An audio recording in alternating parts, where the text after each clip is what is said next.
Bonsoir et bienvenue dans Afrique Investigation. Ce mois-ci, je vous propose une enquête sur ce qu'on appelle les nouveaux prophètes. Vous en avez sûrement déjà entendu parler. Ils se font appeler révérends, docteurs, martyrs ou encore pasteurs. Il s'agit d'évangélistes à la tête d'églises créées de toutes pièces. La cathédrale de la foi, l'église du ministère, l'église biblique ou encore l'Assemblée de Dieu en font partie. Il en existe des centaines à travers tout le continent et leur nombre ne cesse d'augmenter.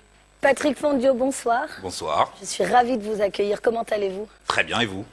J'ai toujours pas récupéré ma voix, mais ça va aller parce qu'on a beaucoup de questions à vous poser. Patrick et son équipe ont marché sur les pas de ces demi-dieux autoproclamés,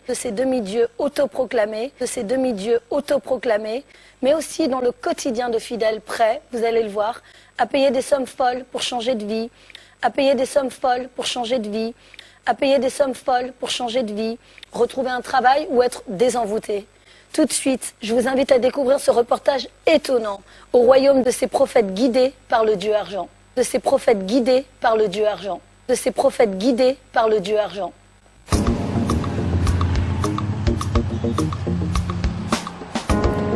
Vue du ciel, étendue à l'infini, Douala, la capitale des affaires du Cameroun.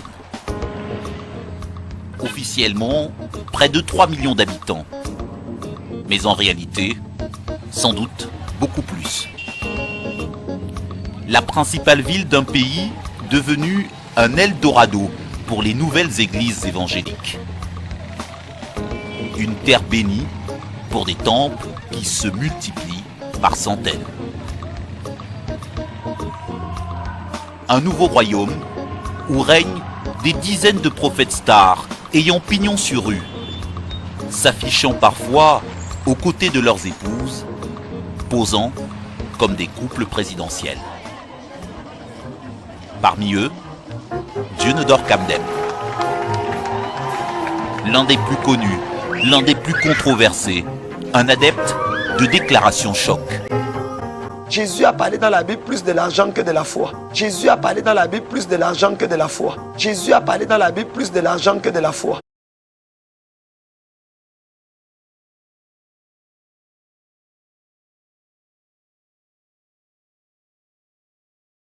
Si vous voulez, je continue à vous choquer. L'histoire de la Bible est une histoire d'argent. Ça veut dire que Jésus avait de l'argent. Ceux qui ne croient pas à l'argent ou à la bénédiction financière, essayez la pauvreté, vous allez me dire.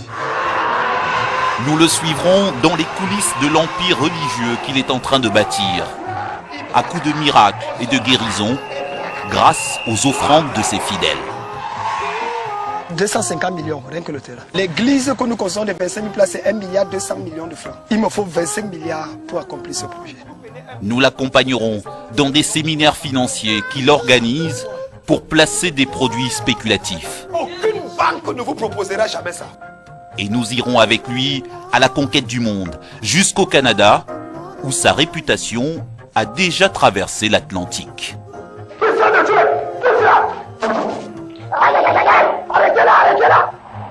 Nous ferons escale à Paris pour retrouver un autre prédicateur du Cameroun, Salah Essomba, désormais installé en France pour devenir le prophète des réseaux sociaux. C'est ça l'avenir, parce qu'aujourd'hui, même l'évangile que nous prêchons, si tu n'es pas sur les réseaux sociaux, tu ne peux pas toucher des milliers de personnes.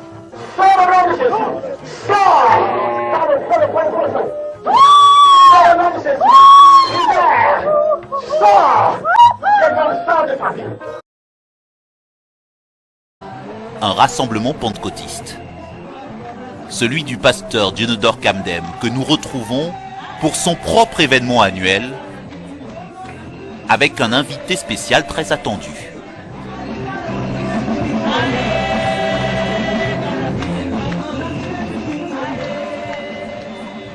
Escorté par le service d'ordre, accueilli avec les honneurs dus à une personnalité officielle, Isaac Idahosa, un prédicateur nigérian riche et célèbre, à la tête d'une méga-église de Lagos. Un de ces pasteurs millionnaires, considéré comme un modèle par son jeune frère camerounais.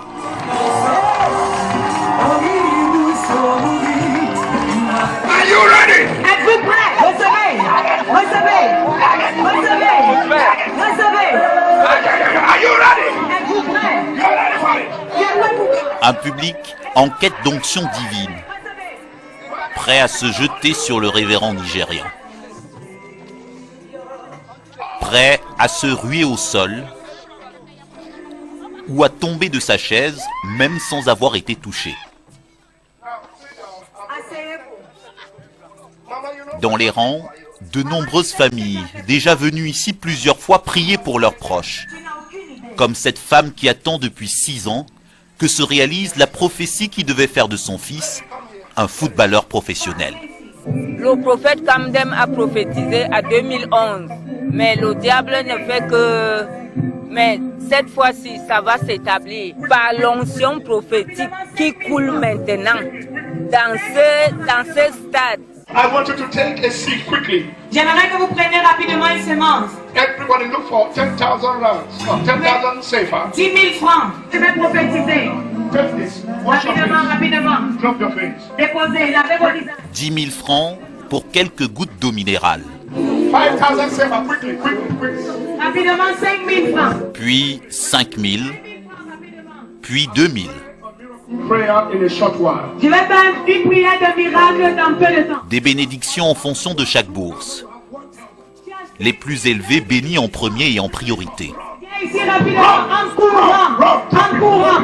Rapidement. Rapidement, venez en courant, venez en courant. Wash your face. Au total, des dizaines de milliers de francs CFA collectés avant la prestation finale du Nigérian.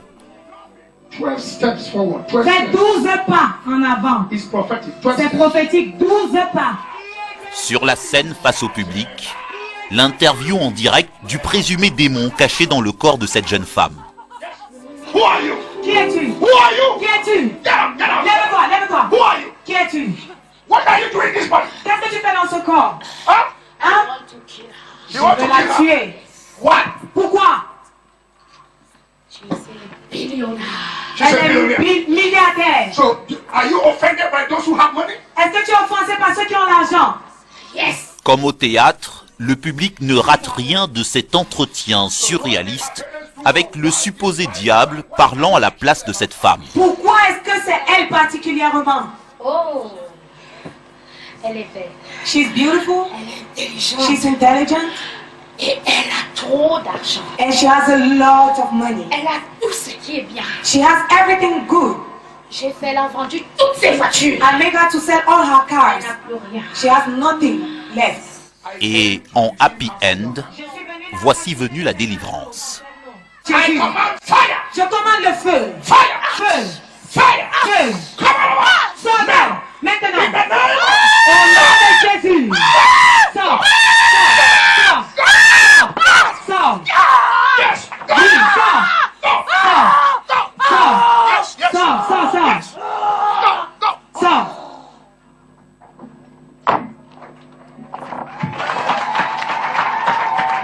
Shout Jesus!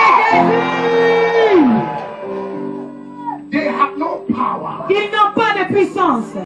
Tomorrow morning.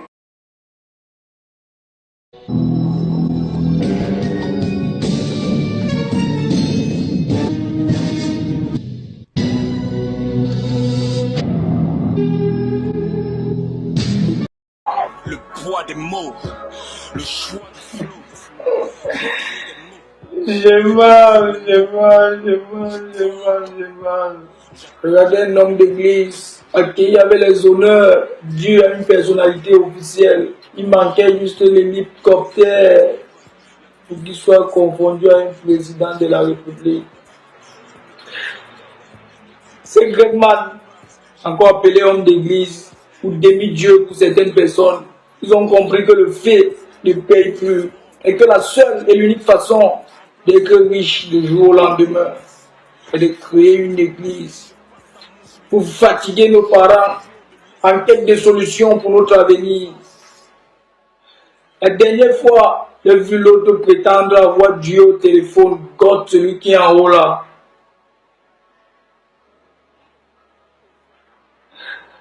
Mais ça, c'est plus que prendre les gens indiro. C'est ce qu'on appelle l'indiroisation, la science qui étudie les diros. J'ai compris que l'autre là, peut-être, il pouvait être fou. Ou peut-être il y a quelque chose qui ne tourne pas en rond chez lui. Mais tout a changé le jour où j'ai vu le vendeur d'eau le plus chaud au monde. Regardez ces images. Everybody look for 10,000 rounds or 10,000 safer. 10 000 francs. Je vais prophétiser. Rapidement, rapidement. Drop the thing. Déposez la révolution. 10 000 francs pour quelques gouttes d'eau minérale. 5,000 safer. Quickly, quickly, quickly. Rapidement, 5 000 francs. Puis 5 000, puis 2 000. Prayer in a short while. Je vais faire une prière de miracle dans peu de temps. Des bénédictions en fonction de chaque bourse. Les plus élevés bénis en premier et en priorité. Ici, rapidement, en courant, en courant, rapidement, rapidement, venez en courant. Au total, des dizaines de milliers de francs CFA collectés. Vous avez vu, son objectif est de prendre jusqu'au dernier centime. On dirait un agent marketiste, il connaît son travail. Il commence à 10 000, après il casse le prix à 5 000, après il casse 2 000. Non, c'est un professionnel, c'est un professionnel. Il mérite d'aller Dieu là avec les vendeurs dans le bus, ceux qui vendent des biscuits dans le bus. Il mérite d'aller là-bas, Dieu là avec eux. Regardez cette population, la majorité sont des chômeurs. Et certains doivent donner plus qu'ils n'en ont. D'autres vont aller jusqu'à prêter chez le voisin pour pouvoir donner. Et si je regarde bien, parmi tous ces parents, il y a les enfants qui sont à la maison qui n'ont pas mangé depuis le matin. Mais ils préfèrent quand même venir donner chez leur demi-dieu.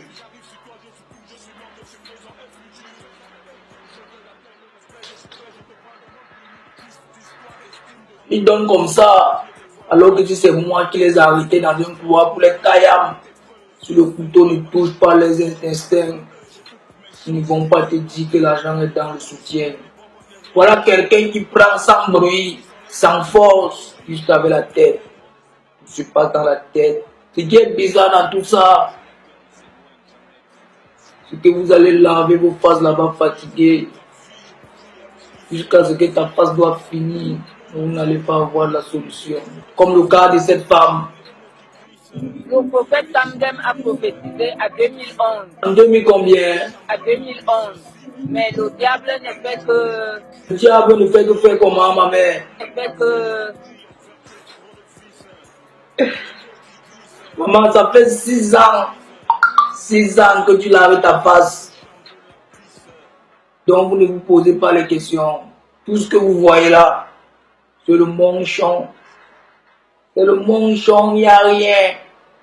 Vous ne vous posez pas la question à savoir pourquoi est-ce que c'est toujours ceux qui sont au premier banc qui tombent. Même s'il arrive, vous voyez une personne au dernier banc qui tombe, maman. Tous ces gens ont été classés de manière stratégique. On connaît qui doit tomber à chaque séance d'église. Si l'église doit avoir lieu à 12 h, allez même à 4 h, maman, vous n'allez jamais prendre les places stratégiques. C'est ce que vous n'arrivez pas à voir. On vous donne l'eau chaque jour de laver vos yeux jusqu'à là vous ne voyez pas. Regardez cette fille, cette dame. Elle était au premier banc tout à l'heure. Pourquoi ce n'est que elle qui se trouve sur le podium pour qu'on interroge le fantôme intelligent qui est en elle? Un fantôme qu'on le parle en français, il répond en anglais. On le parle en anglais, il répond en français. On le parle en français, il répond en français. Mais tout ça c'est le théâtre. Mais vous ne voyez pas. Vous êtes là comme les chiens devant la télé à regarder le film se développer, avancer devant vous. Ils font même des répétitions comme dans le théâtre pour venir vous présenter ce que vous voyez là. Il n'y a rien derrière ça. Il n'y a rien. Frères et sœurs, je sais que vous vous inquiétez par rapport à notre avenir et par rapport à votre avenir. Mais essayez de ne pas vous emporter parce que vous voyez. Parce que tout ça, tout ce que vous voyez là, c'est du pur cinéma. Si tu partages le même avis que moi, partage cette vidéo et tague les gens que tu aimerais voir sortir de cette situation.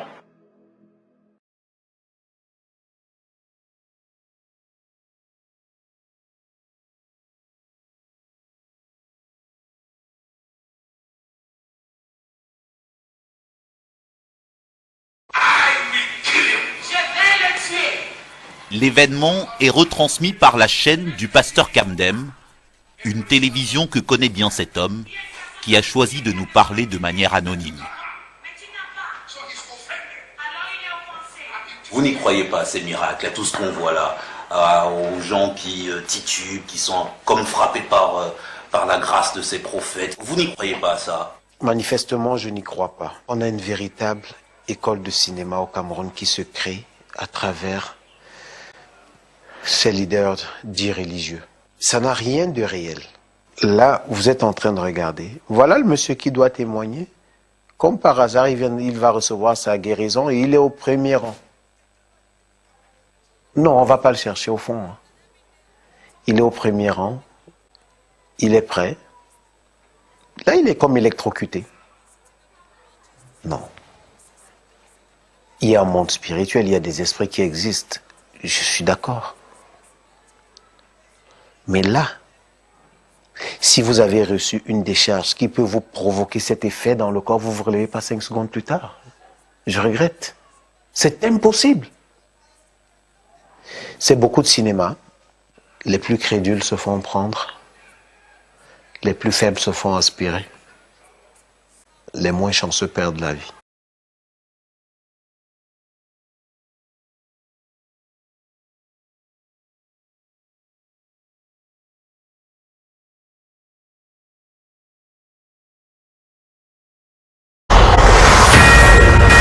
Moi, je reçois chaque jour près de 60 personnes. Il y a des hommes de Dieu, voilà. Il y a tout dedans. Je ne vais pas dévoiler ici, je ne vais pas dire le nom de quelqu'un. Mais tu sais pourquoi ils viennent me voir? Près de 60 personnes tous les jours.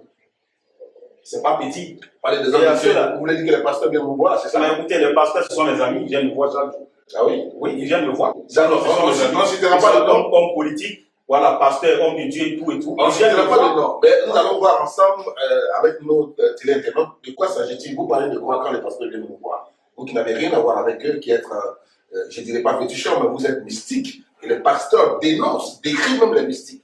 De quoi parlez-vous quand il vient de mourir? Mais c'est ce que je vous ai dit tout à l'heure. Je ne peux pas m'asseoir avec un pasteur pour faire un débat. Parce que je connais près de 500 pasteurs. Je sais de quoi je vous parle. J'ai lavé près de 600 églises en Côte d'Ivoire ici. Je sais de quoi je vous parle. Vous comprenez? Koné Nyeri a lavé près de 600 églises en Côte d'Ivoire avec les médias. Vous comprenez? Oui. Donc je sais de quoi je parle. Et les pasteurs avec? Je suis à l'écran, je parle. Je n'ai pas peur. Je n'ai pas peur de quelqu'un. J'ai confiance en moi. Je sais de quoi je parle aussi. Ou bien, voilà. Donc, les pasteurs viennent me voir pour des choses que je ne peux pas rentrer, je ne peux pas dire de non. Mais Jésus n'a jamais mis la main sur quelqu'un puis il est tombé. Que les gens se réveillent. Ah oui? Et ils ont pris ça pour faire promesse. Ils ont déjà classé ça. Ça est dans leur dossier. En clair, les pasteurs qui mettent la main pour que les gens tremblent, là, vous leur donnez un petit quelque chose, là. Mais c'est des secrets. Il y a un animal en brousse qu'on appelle l'alligator. Ça va, c'est pas qu'on fait ça. Vous comprenez? J'en ai même un dans mon sac ici. Si je dois sortir tout de suite et je tends là comme ça, où tous ces caméramans vont tomber. Ils vont tomber. Et voilà comment on fait le travail. Quand on essaie de, je ne veux pas rentrer dans les détails, mais on fend la paume, on fait une poudre et on met dedans. Vous comprenez? Ou on peut fendre ici. Quand le pasteur il a une trace ici, tu ne veux pas forcément. Mesdames et messieurs, désormais, vérifiez la paume de vos pasteurs avant d'accepter qu'ils vous posent la main là-dessus. Vérifiez la paume. Ou la paume, le dos de la main, n'est-ce pas? Ils nous donnent tous les secrets, c'est de ça qu'il s'agit. Donc c'est pour vous dire, mais ce n'est pas mauvais. Non, c'est bon de savoir. Quand il s'agit de faire les choses, pour que les gens viennent prier Dieu. Donc en fait, c'est le spectaculaire. C'est le spectaculaire pour faire marketing. Il faut que l'église soit remplie et tout ça. Alors, si les gens tremblent, tant mieux. Parce que grâce à moi, il y a 1000 fidèles aujourd'hui dans une église. Ils viennent prendre le pouvoir avec moi. Ils viennent prendre le pouvoir avec moi. Ils viennent prendre le pouvoir avec moi.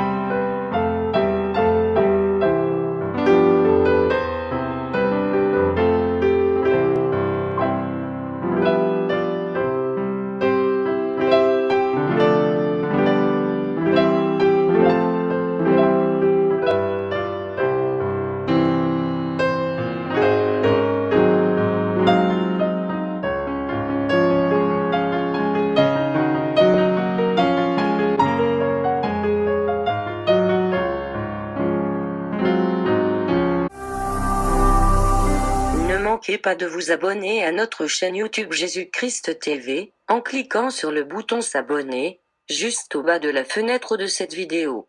Ainsi, vous recevrez automatiquement nos nouvelles vidéos, et vous ne raterez aucune. Vous connaîtrez la vérité, et la vérité vous affranchira. Jean 8, 32.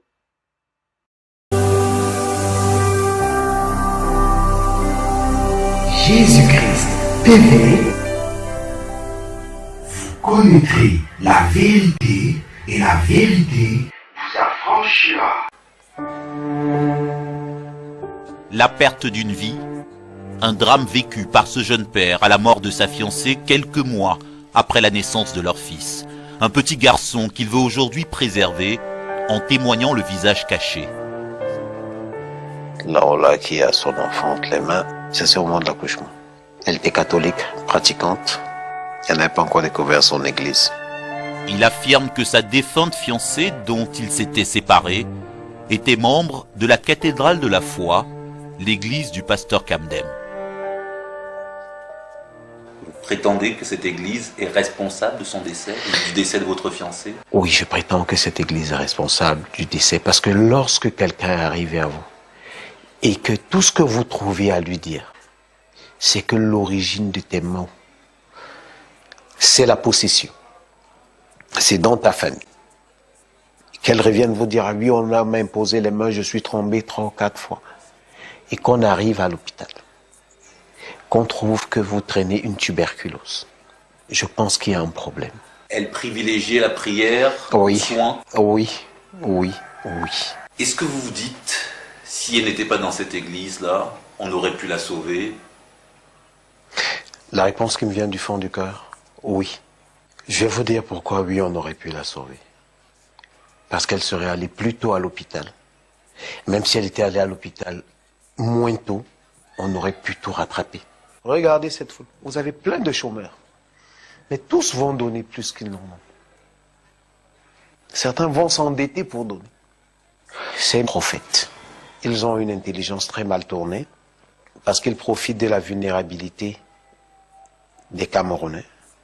Et ils profitent surtout d'un contexte socio-économique où il y a une espèce de trouble qui habite les Camerounais aujourd'hui. Personne ne sait de quoi est fait demain.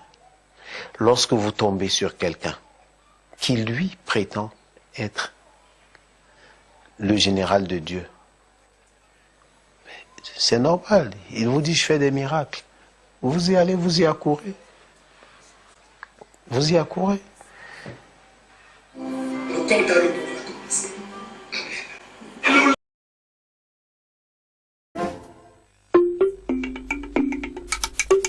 Dans une des suites de cet hôtel, en ce dimanche matin, rendez-vous avec le plus célèbre des prédicateurs camerounais. Le bien nommé Dieunedor Kamdem.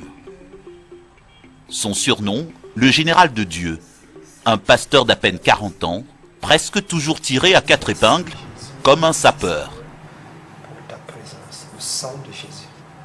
Ah oui, une chemise blanche, la pureté du cœur, le nez, le sang de Jésus par lequel nous sommes sauvés. Incroyable. Parfait. J'aime bien les montres. Celle-ci, je l'ai achetée en France. Celle-ci, je l'ai achetée aux États-Unis.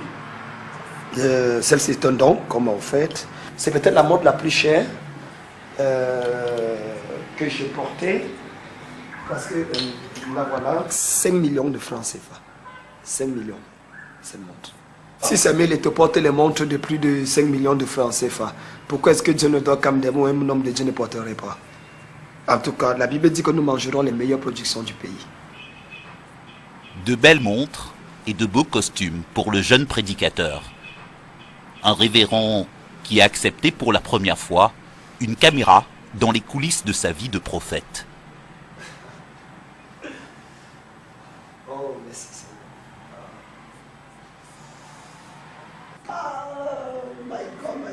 Chez moi, tout est ouvert. J'ai rien à cacher. Parce que c'est que je sais que je prêche la vérité. Je suis dans la vérité. Je vis ce que je prêche.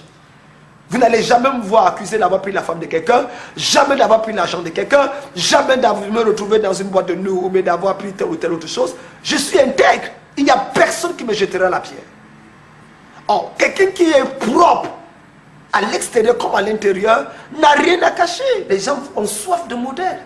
Or, s'ils peuvent trouver en un pasteur un homme bien habillé, un homme élégant qui parle bien, qui s'exprime bien, ils veulent le ressembler, je ne pense pas que ce soit quelque chose de mauvais.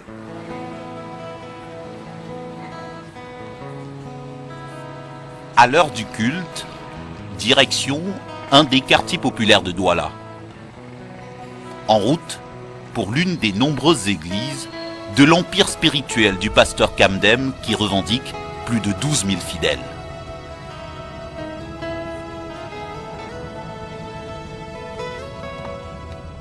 Nous sommes uniques au Cameroun. Il n'y a aucune, depuis que le Cameroun s'est créé avec A, il n'y a jamais eu une église créée par un Camerounais qui a ce genre de croissance. En 6 ans, 35 églises répandues sur presque tout l'étendue du territoire, c'est phénoménal. Une demi-heure plus tard, l'arrivée, sous escorte des membres du service d'ordre, dans l'une de ces églises, située au rez-de-chaussée d'un immeuble d'habitation.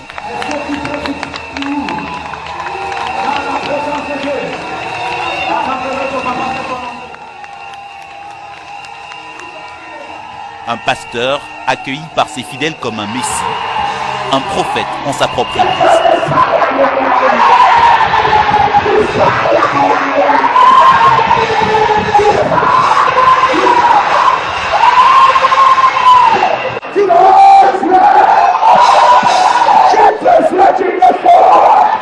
Un public électrisé devant un révérend lancé dans un one-man show avec le talent d'une bête de scène. Combien de choses? Une chose. Combien?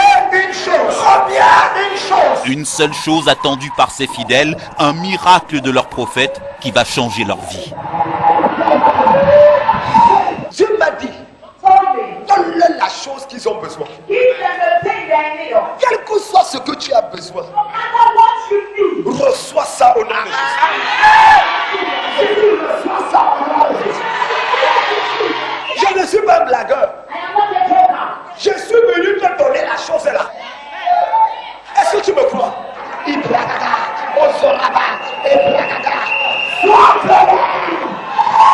Et comme à chaque culte, des billets de banque vont être lancés au pied de la scène.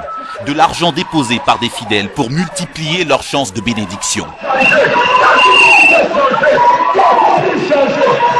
Ça, c'est la période où on doit te donner l'argent beaucoup.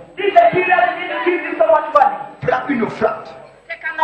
Que ce soit 10 000, 5 000 ou 2 000. 10 000, 5 000 ou 2 000. Cours ici rapidement. Je vais prier. Donne-moi les mains. Pose par terre, pose par terre. Dans les mains. Donne-moi, oui, mon huile d'onction. Sous les mains.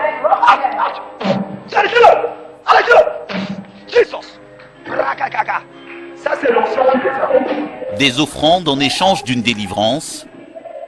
Un des rituels du culte, un moment très attendu par ces fidèles qui prêtent à leur pasteur un don divin pour repérer les personnes ensorcelées.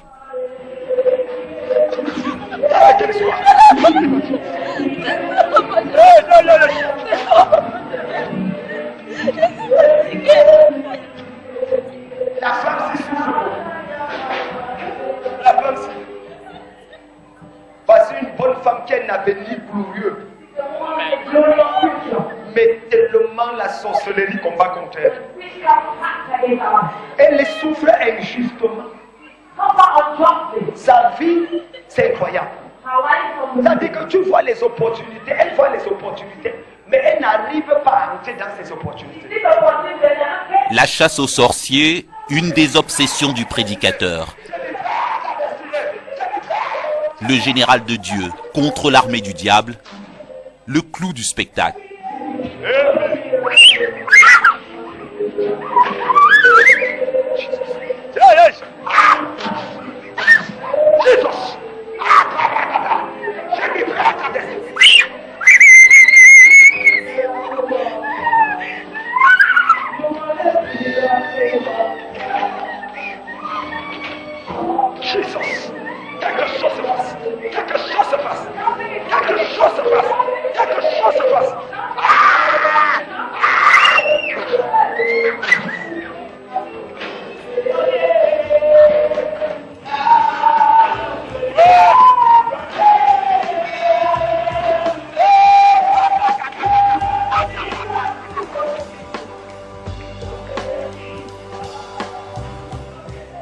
Trois heures plus tard, à la fin de ce culte, retour sur les artères de Douala.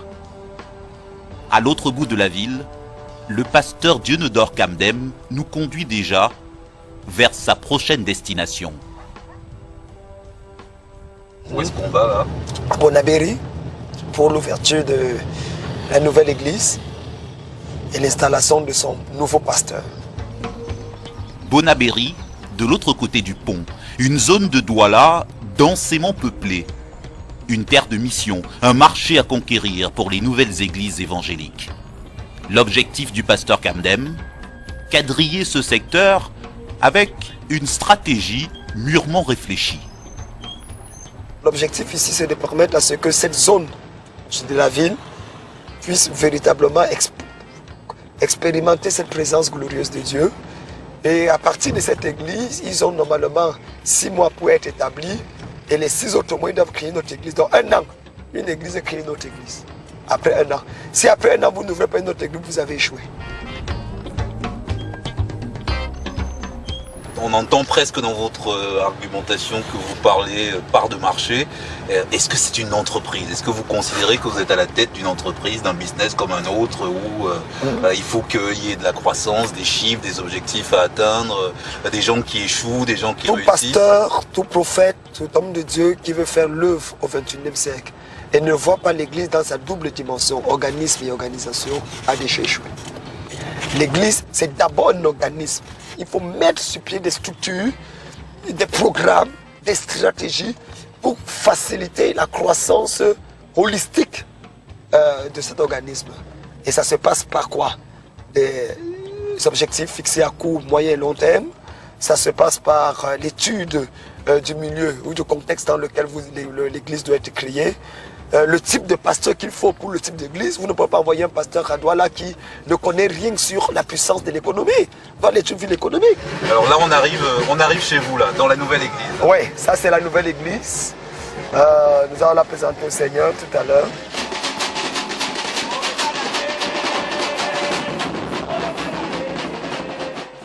Vous êtes accueilli comme le prophète alors. Je suis le prophète.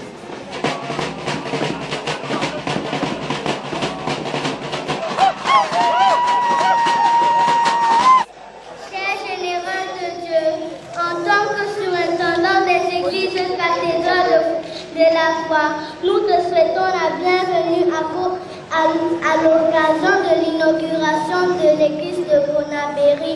Merci.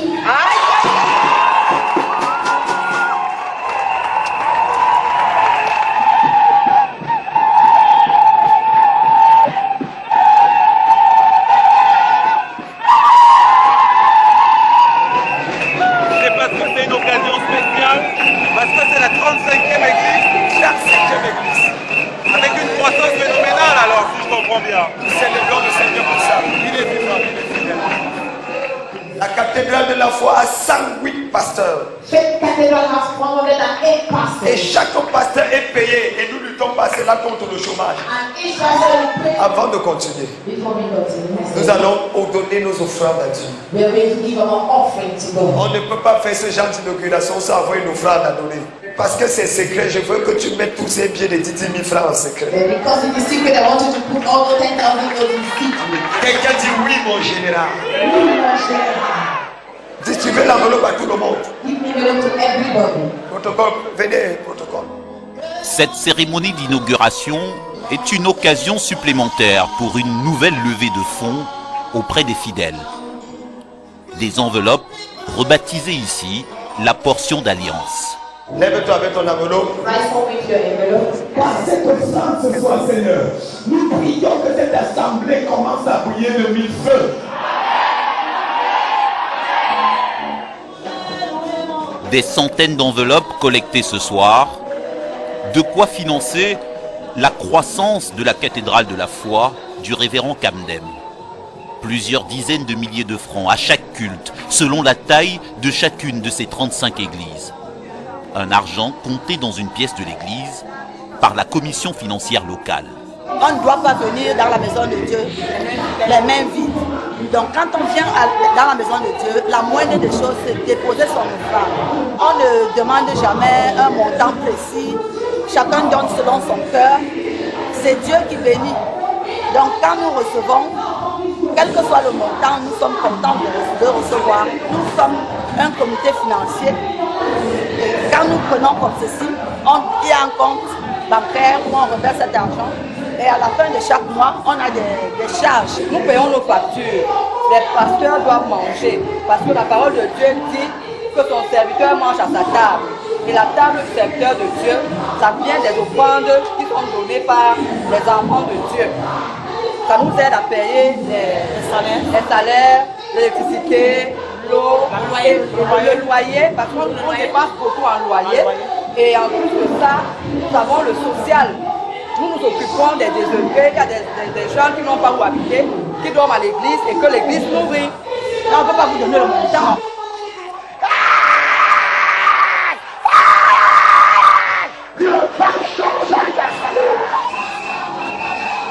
Pendant ce temps, dans la salle principale, un air de fête, dans une église qui a pris l'allure d'une piste de danse. Le culte dans la joie, une marque de fabrique du pasteur Dionodore Kamdem. Une des raisons expliquant la prospérité de ces églises et la dévotion de ses fidèles.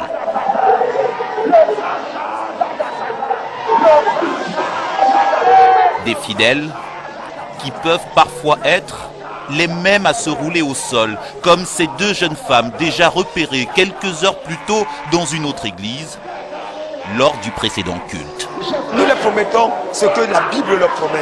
C'est Dieu qui promet la richesse, c'est Dieu qui promet le ciel, c'est Dieu qui promet un mariage heureux, c'est Dieu qui promet des enfants. Donc, si certains nous prouvent d'arnaqueurs, qu'ils croient donc que le premier grand arnaqueur c'est Dieu. 78% des gens qui viennent dans nos églises, c'est parce qu'ils ont besoin d'un miracle, d'une délivrance. Ils constatent qu'il y a quelque chose qui ne va pas dans leur vie, ils ont soif de voir. Et après ils restent parce qu'il y a la parole qui est prêchée, il y a la main de Dieu qui est là, il y a une notion forte qu'ils ressentent et ils voient que leur vie change. Et c'est ça qui les fait rester. Nous apportons un peu ce que les églises traditionnelles ont perdu. Cette chaleur, cette dynamique au milieu des frères et des sœurs qui leur permet de pouvoir exalter Jésus.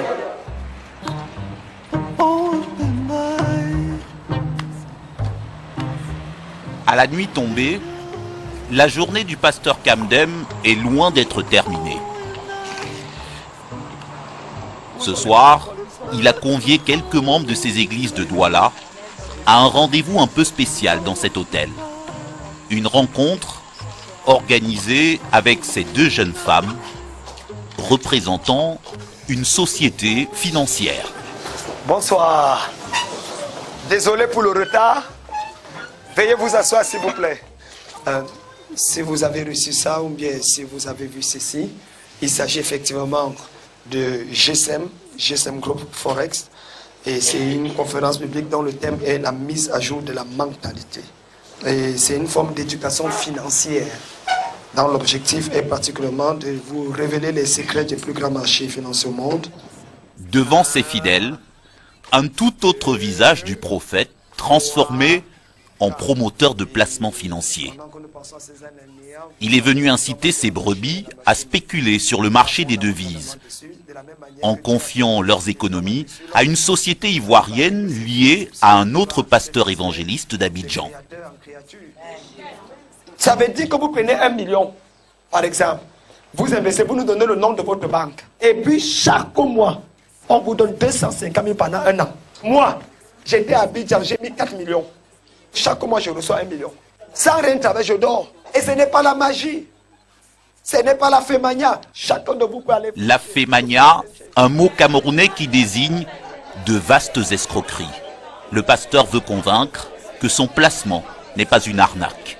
Malgré l'incroyable taux de rendement promis, près de 300% en 1 an. Je réponds ou bien tu veux. Ok, vas-y d'abord. Le plus grand marché mondial, aujourd'hui. Ça veut dire quoi? Vendu par ses commerciales, un placement spéculatif sur le marché à risque d'échange. De quoi susciter le doute chez ses fidèles, même s'ils sont alléchés par l'appât d'un gain garanti. Je ne peux pas avoir cette somme. C'est vrai, on peut prendre l'argent en place. Maintenant, quelles sont les garanties? C'est-à-dire s'il n'y a pas un retour sur investissement, j'ai besoin de toutes ces sécurités afin de voir dans quelle mesure investir. Merci. D'accord. Le simple fait que je me tienne ici pour te parler de ça, je ne veux pas que mon nom aille à la radio, aille à la télé pour qu'on dise que voilà, le gars est venu voler l'argent des... Si ça ne marchait pas, j'allais vous dire que ça ne marche pas. Si je prends le soin de vous dire que ça marche, rien que le nom Kamdem Nunga Djunodor est une garantie. Aucune banque ne vous proposera jamais ça. Aucune banque. Et puis, je vous parle comme ça, moi-même, je suis un multimillionnaire. Non, je ne te demande pas, je t'informe. Oh, canal, non. Les amis, ne filmez pas la partie. Vous notez que je suis béni. La mise minimale, 500 000 francs CFA, plus 50 000 de frais de dossier. Mais à la fin de la réunion, une seule souscription à ce Forex Exchange. Un type de placement qui a ruiné 10 000 épargnants gabonais il y a quelques mois. Tous victimes d'une fraude pyramidale organisée par un pasteur pentecôtiste. Mais pour le révérend Kamdem, spéculer sur le cours des monnaies reste une voie bénie pour s'enrichir. On va nous arnaquer et on va fermer la structure. Le Forex Exchange en ce moment est la plateforme par excellence par rapport au fait de devenir riche. Mais c'est clair. Je pense qu'un pasteur normal devrait s'assurer que les chrétiens qui la connaissent le Forex Exchange, connaissent comment ça se passe au niveau des marchés publics et qu'ici il y a des opportunités d'investir qui le font. Moi j'ai investi, ça m'a rapporté. Et si je trouve un trésor, pourquoi ne pas parler avec mes fidèles? Les Européens, les autres, ils utilisent ça, ils deviennent riches. Du jour au lendemain, le rêve américain est devenu réalité. Mais non, on nous le cache. Moi je l'ai appris. Devenir riche, le rêve américain vu par le pasteur Kamdem, un adepte de l'évangile de la prospérité, comme d'autres prophètes camerounais. Certains ont choisi d'aller développer leurs églises hors du Cameroun, en ouvrant des succursales jusque dans la capitale de la diaspora africaine francophone. En banlieue parisienne, à 130 km du centre-ville, un bout de campagne. Là où sommes-nous là? Nous sommes à Branle, c'est un petit village dans le 77, département Seine-et-Marne. C'est un lieu improbable pour trouver un prophète quand même. Oui, mais c'est là qu'on peut véritablement trouver un prophète, parce que c'est un endroit calme, ça vous permet de méditer, en méditant vous êtes en connexion avec le ciel. On va faire un petit tour par là. Il s'appelle Salah Essomba et revendique être le pionnier des prophètes du Cameroun, un pays qu'il a pourtant quitté il y a 1 an pour s'installer dans ce pavillon. Un pasteur à la réputation sulfureuse, celle d'un homme de Dieu obnubilé par l'argent de ses fidèles, ce qu'il a toujours nié. Je le dis et je vais toujours le redire que si les gens mettaient réellement la parole de Dieu en pratique, je serais comme peut-être Bill Gates. Parce que si quelqu'un gagne 1 000 €, la Bible dit de partager ton argent avec celui qui t'enseigne la parole. C'est écrit, Galates chapitre 6, verset 6. Que les gens lisent la parole avant de raconter des bêtises. Là, vous assumez complètement le fait d'être un homme d'affaires. Vous dites que vous avez des entreprises, des sociétés. Je suis un homme d'affaires et c'est tout à fait normal. Pas les affaires louches, la drogue. Parce que quand on dit les affaires au Cameroun, c'est un peu louche. Mais les affaires réelles.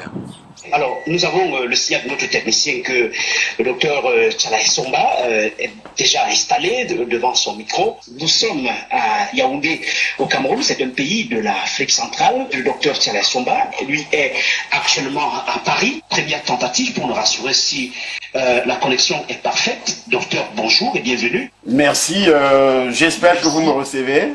Salah Essomba, un pasteur homme d'affaires critiqué pour avoir longtemps vendu de l'eau bénie à ses fidèles. Aujourd'hui, son entreprise religieuse est basée en France avec des prêches et des prophéties en ligne.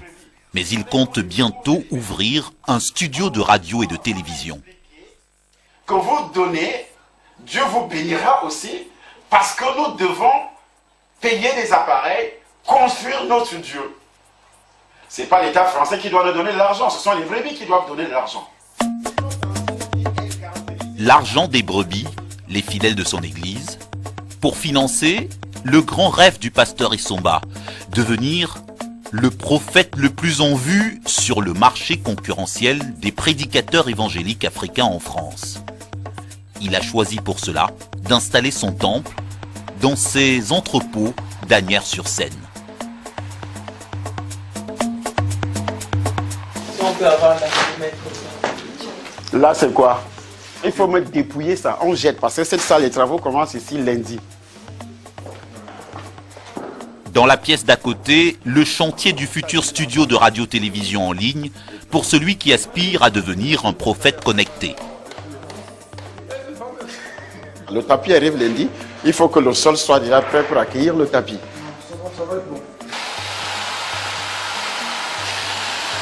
Avoir un studio comme ça à Paris, ça prend plus de 50 000 €. Tous les appareils entrent là-dedans. Alors ici, nous pouvons avoir la possibilité de créer des choses comme ça et toucher non seulement la diaspora de la France, la diaspora de la Belgique, la diaspora de tous les pays occidentaux et même les pays africains. Là, automatiquement, il enregistre en local la vidéo. Assisté d'un informaticien, le prophète camerounais prépare son offensive télé-évangélique en s'initiant aux dernières technologies, celles auxquelles il a accès depuis qu'il est en France. Parmi les 4, il y a caméra robot dedans, parce qu'il insiste sur les robots. Oui, en fait, ce sont les caméras robots. Des prophéties filmées, mises en ligne en direct, son arme fatale pour prendre d'assaut les réseaux sociaux. Bon, à part les anglo-saxons, les francophones, très peu sont encore à ce niveau. beaucoup font, bon, je ne veux pas dénaturer, mais ils font des vidéos, ils attendent, ils font un montage, une semaine après, ils le mettent sur Internet, sur YouTube. Mais tout ce que le docteur veut, c'est de l'instantané. Pendant qu'il prêche les dimanches à l'église, il est automatiquement retransmis au Cameroun. Dans 24 heures, le prédicateur Tsalae Somba va tenter d'organiser un prêche en duplex simultané entre la France et le Cameroun. Comme lui, les prophètes camerounais ont choisi d'étendre leurs activités à l'international, et ce, jusqu'en Amérique du Nord.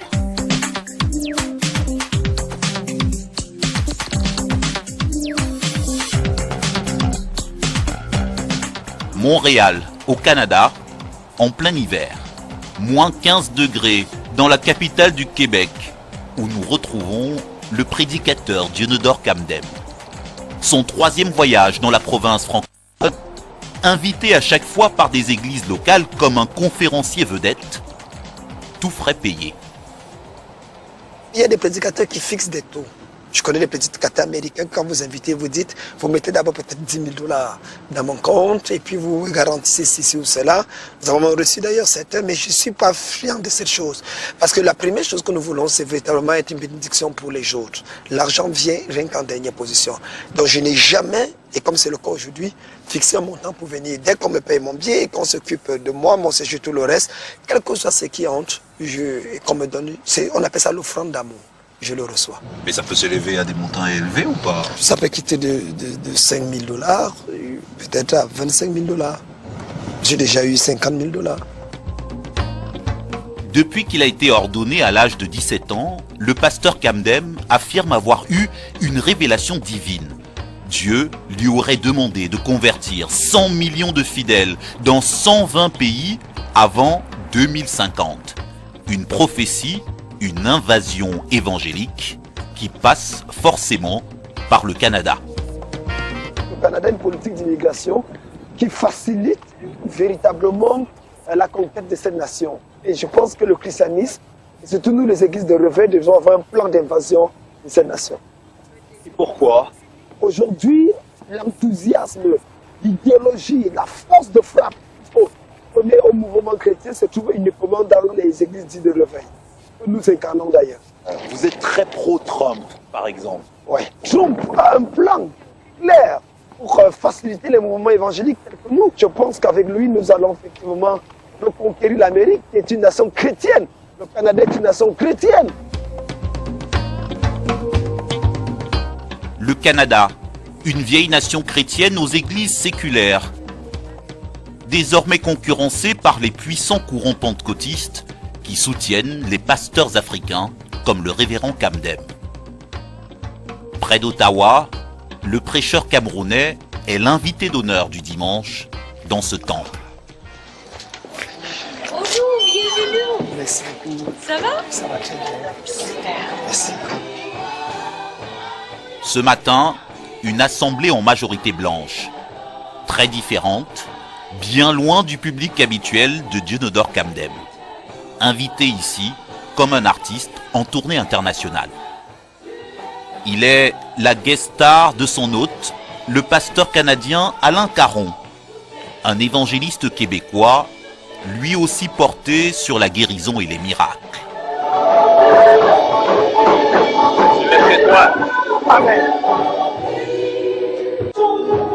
Alain Caron va raconter à ses fidèles sa rencontre quelques semaines plus tôt au Cameroun dans le bureau du révérend Kamdem, présenté à ces Canadiens presque comme un Dieu vivant.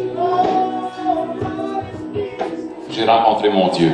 Mon Dieu était dans le bureau avec lui. Et après avoir rencontré Dieu dans son bureau, j'ai rencontré l'homme qui servait Dieu. Cameroun, on l'appelle le général de Dieu. In Cameroon, they call him God's general. Nous le recevons ce matin comme apôtre, comme prophète. We welcome him this morning as apostle, as a prophet. Est-ce qu'on peut se lever debout ce matin ensemble? Can we stand together? Kamdem Dionodore.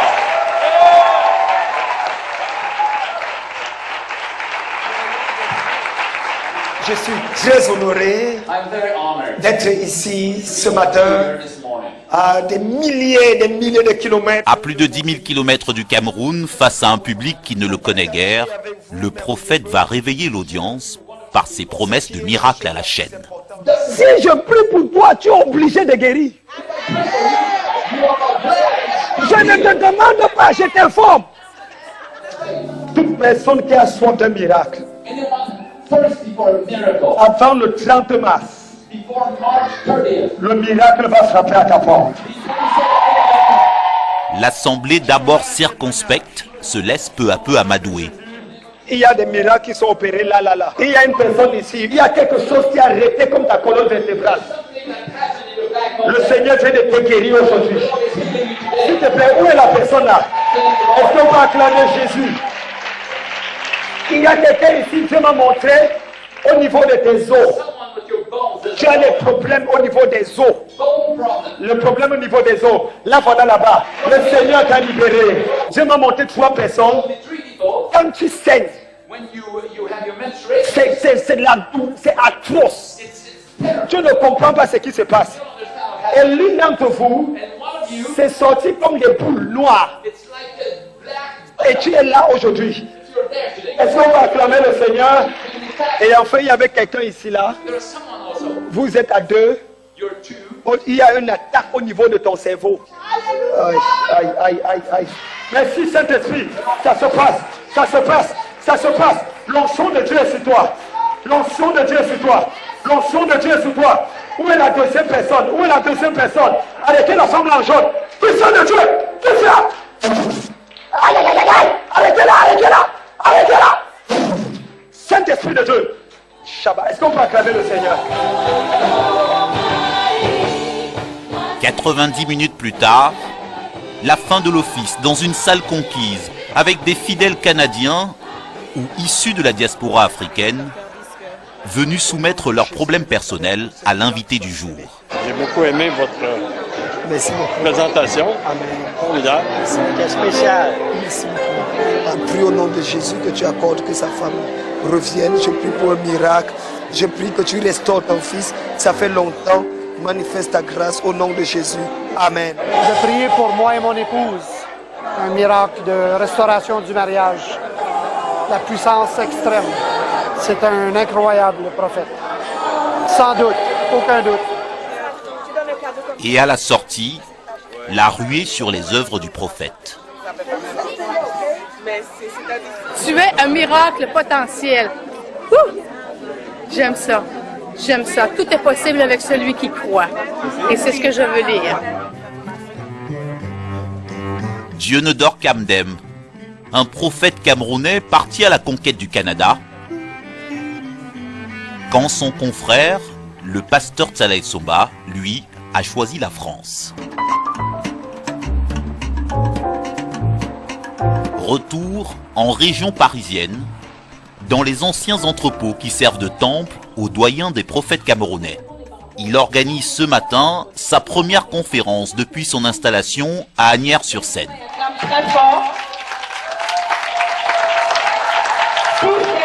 Face à lui, près de 300 fidèles.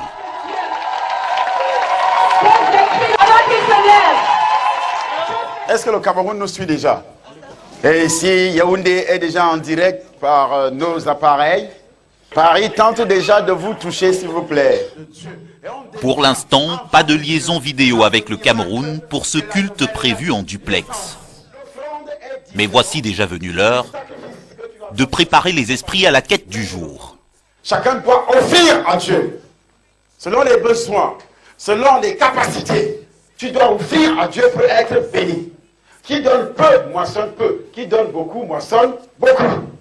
Parce que les sorciers vous disent, on vole votre argent. Tout ce qui est donné ici, on réalise des choses avec. Amen. Amen. Et c'est visible. Alors, levez-vous. Si tu as un billet, tu prends. Tu as un chèque, tu écris. Des offrandes justifiées ce matin par la construction du studio du prophète, présenté aux fidèles comme une volonté de Dieu lui-même. Dieu a un problème. Le problème de Dieu, c'est construire ces studios pour parler au monde entier. On aura même des traducteurs en chinois. Au nom de Jésus, et faire le sacrifice pour la construction de ces studios. Sois béni au nom de Jésus-Christ. Amen. En échange d'une prière, De l'argent collecté par tout moyen de paiement, y compris par carte bancaire. Mais maintenant, si vous avez une carte bancaire, ceux qui font la carte, vous allez d'abord déposer votre sacrifice. Parce que Dieu ne bénit pas à crédit. À quelques mètres, nouvelle tentative de vidéoconférence avec Yaoundé. Cameroun, est-ce que vous êtes en direct? Cameroun, est-ce que Nous sommes en direct.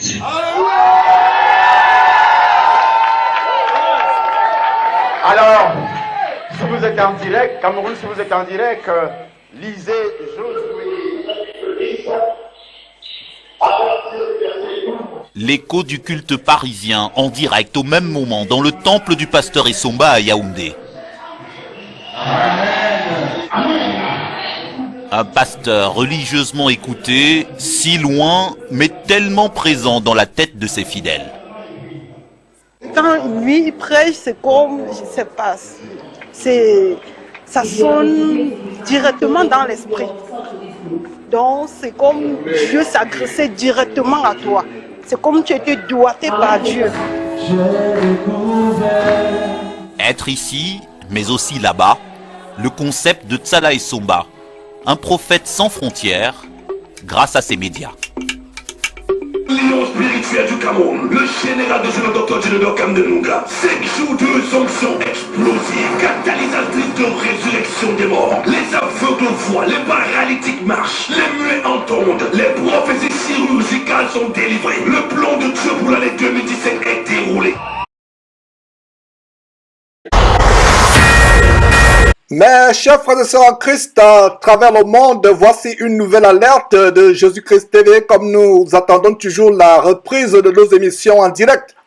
Cet homme que vous voyez sur votre écran, un soi-disant docteur Martin Tchala Essomba, est un grand escroc international, l'un des plus abominables escrocs évangéliques du monde francophone. Mes frères et sœurs, cette alerte est spécialement adressée aux chrétiens du Cameroun et de France, car ce monsieur organise, comme vous pouvez voir sur votre écran, un soi-disant séminaire de délivrance. Dans une vidéo passée, dans une émission passée, nous vous disions que si un homme de Dieu programme les délivrances en avance, cela c'est de la sorcellerie. Et d'ailleurs, à la fin de cette vidéo, nous vous ferons suivre quelques extraits de cette vidéo, de cette émission, où nous vous avertissions en disant que si un homme de Dieu, par anticipation, organise un séminaire, une croisade, une nuit de réveil, où il y aura des miracles, il vous promet des miracles, il vous promet des délivrances, cela c'est de la sorcellerie. Parce que dans aucun verset de la Bible, on n'a jamais vu, même Jésus-Christ lui-même, annoncer d'avance qu'il y aura soit sur le mont des Oliviers, soit au bord du Jourdain, soit dans telle ou telle ville en Galilée ou à Bethléem, leur dire que venez, il y aura des miracles. Mes frères et sœurs, c'est la sorcellerie. Voilà des hommes qui commandent Dieu, qui contrôlent Dieu, qui contrôlent le Saint-Esprit, qui veulent contrôler le Saint-Esprit. Et comme vous allez suivre, je vous recommande cette émission, quelques extraits seront publiés à la fin de cette vidéo. Mes frères et sœurs, si vous voyez un homme qui organise, qui d'avance programme des croisades et vous promet qu'il y aura des délivrances, qu'il y aura des guérisons, mes frères et sœurs, c'est de la sorcellerie. Car le Saint-Esprit, personne ne peut le contrôler. Le Saint-Esprit nous surprend. Dieu nous surprend avec sa puissance, avec sa délivrance. Mais si vous voyez déjà quelqu'un faire des affiches publicitaires, annoncer des miracles et des guérisons ou des délivrances publicitaires, cela c'est de la sorcellerie. Donc voilà ce monsieur, un grand escroc international, l'un des plus grands escrocs évangéliques de notre temps, qui vend des bouteilles d'eau soi-disant bénies à 2500 francs CFA, des mouchoirs de protection à 500 francs CFA, et pour avoir une audience avec lui, il faut 10 000 francs CFA, une séance de délivrance coûte 50 000 francs CFA, des séances de purification peuvent aller jusqu'à 500 000 francs CFA. Cet homme qui pousse des mariages, qui pousse des couples à divorcer sous prétexte que le mari ou la femme est sorcier. Cet homme qui a été évadé de prison au Gabon suite aux viols, aux escroqueries, mes frères et sœurs. On va vous montrer d'ailleurs la plainte que sa femme a initiée, celle que vous voyez sur votre écran, n'est pas sa femme, c'est plutôt sa concubine, c'est plutôt une femme adultérine. Donc voilà ce monsieur qui fait des choses macabres, des accusations de viol, des accusations d'escroquerie, et le fait de vendre une bouteille d'eau à 2500 francs CFA, une bouteille d'eau bénite, des mouchoirs de protection à 500 francs, pour avoir une audience, il faut 10 000 francs CFA, pour une séance de délivrance qui vous coûte 50 000 francs CFA, des séances de soi-disant purification qui vont jusqu'à 500 000 francs CFA, alors que le sang de Jésus-Christ nous a gratuitement purifiés. Oh, chrétiens dépourvus de sens! Oh, chrétiens insensés!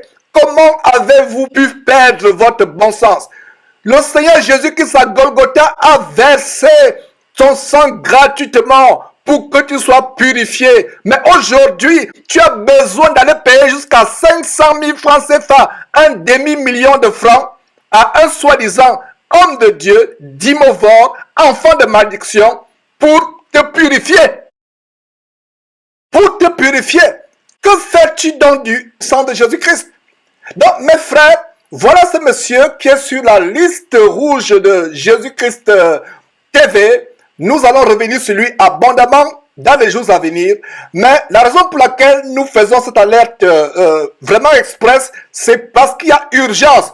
Nous avertissons les chrétiens du côté de France, à Paris précisément, ou du côté du Cameroun. Ceux parmi vous qui allez vous rendre, mes frères et sœurs, à cette croisade, c'est des démons que vous allez récolter, c'est des malédictions. Vous partez avec vos mots, soi-disant pour être purifiés. Vous payez jusqu'à 500 000 francs CFA pour être purifié. Des séances de délivrance à 500 000 francs CFA. C'est des démons que vous allez récolter.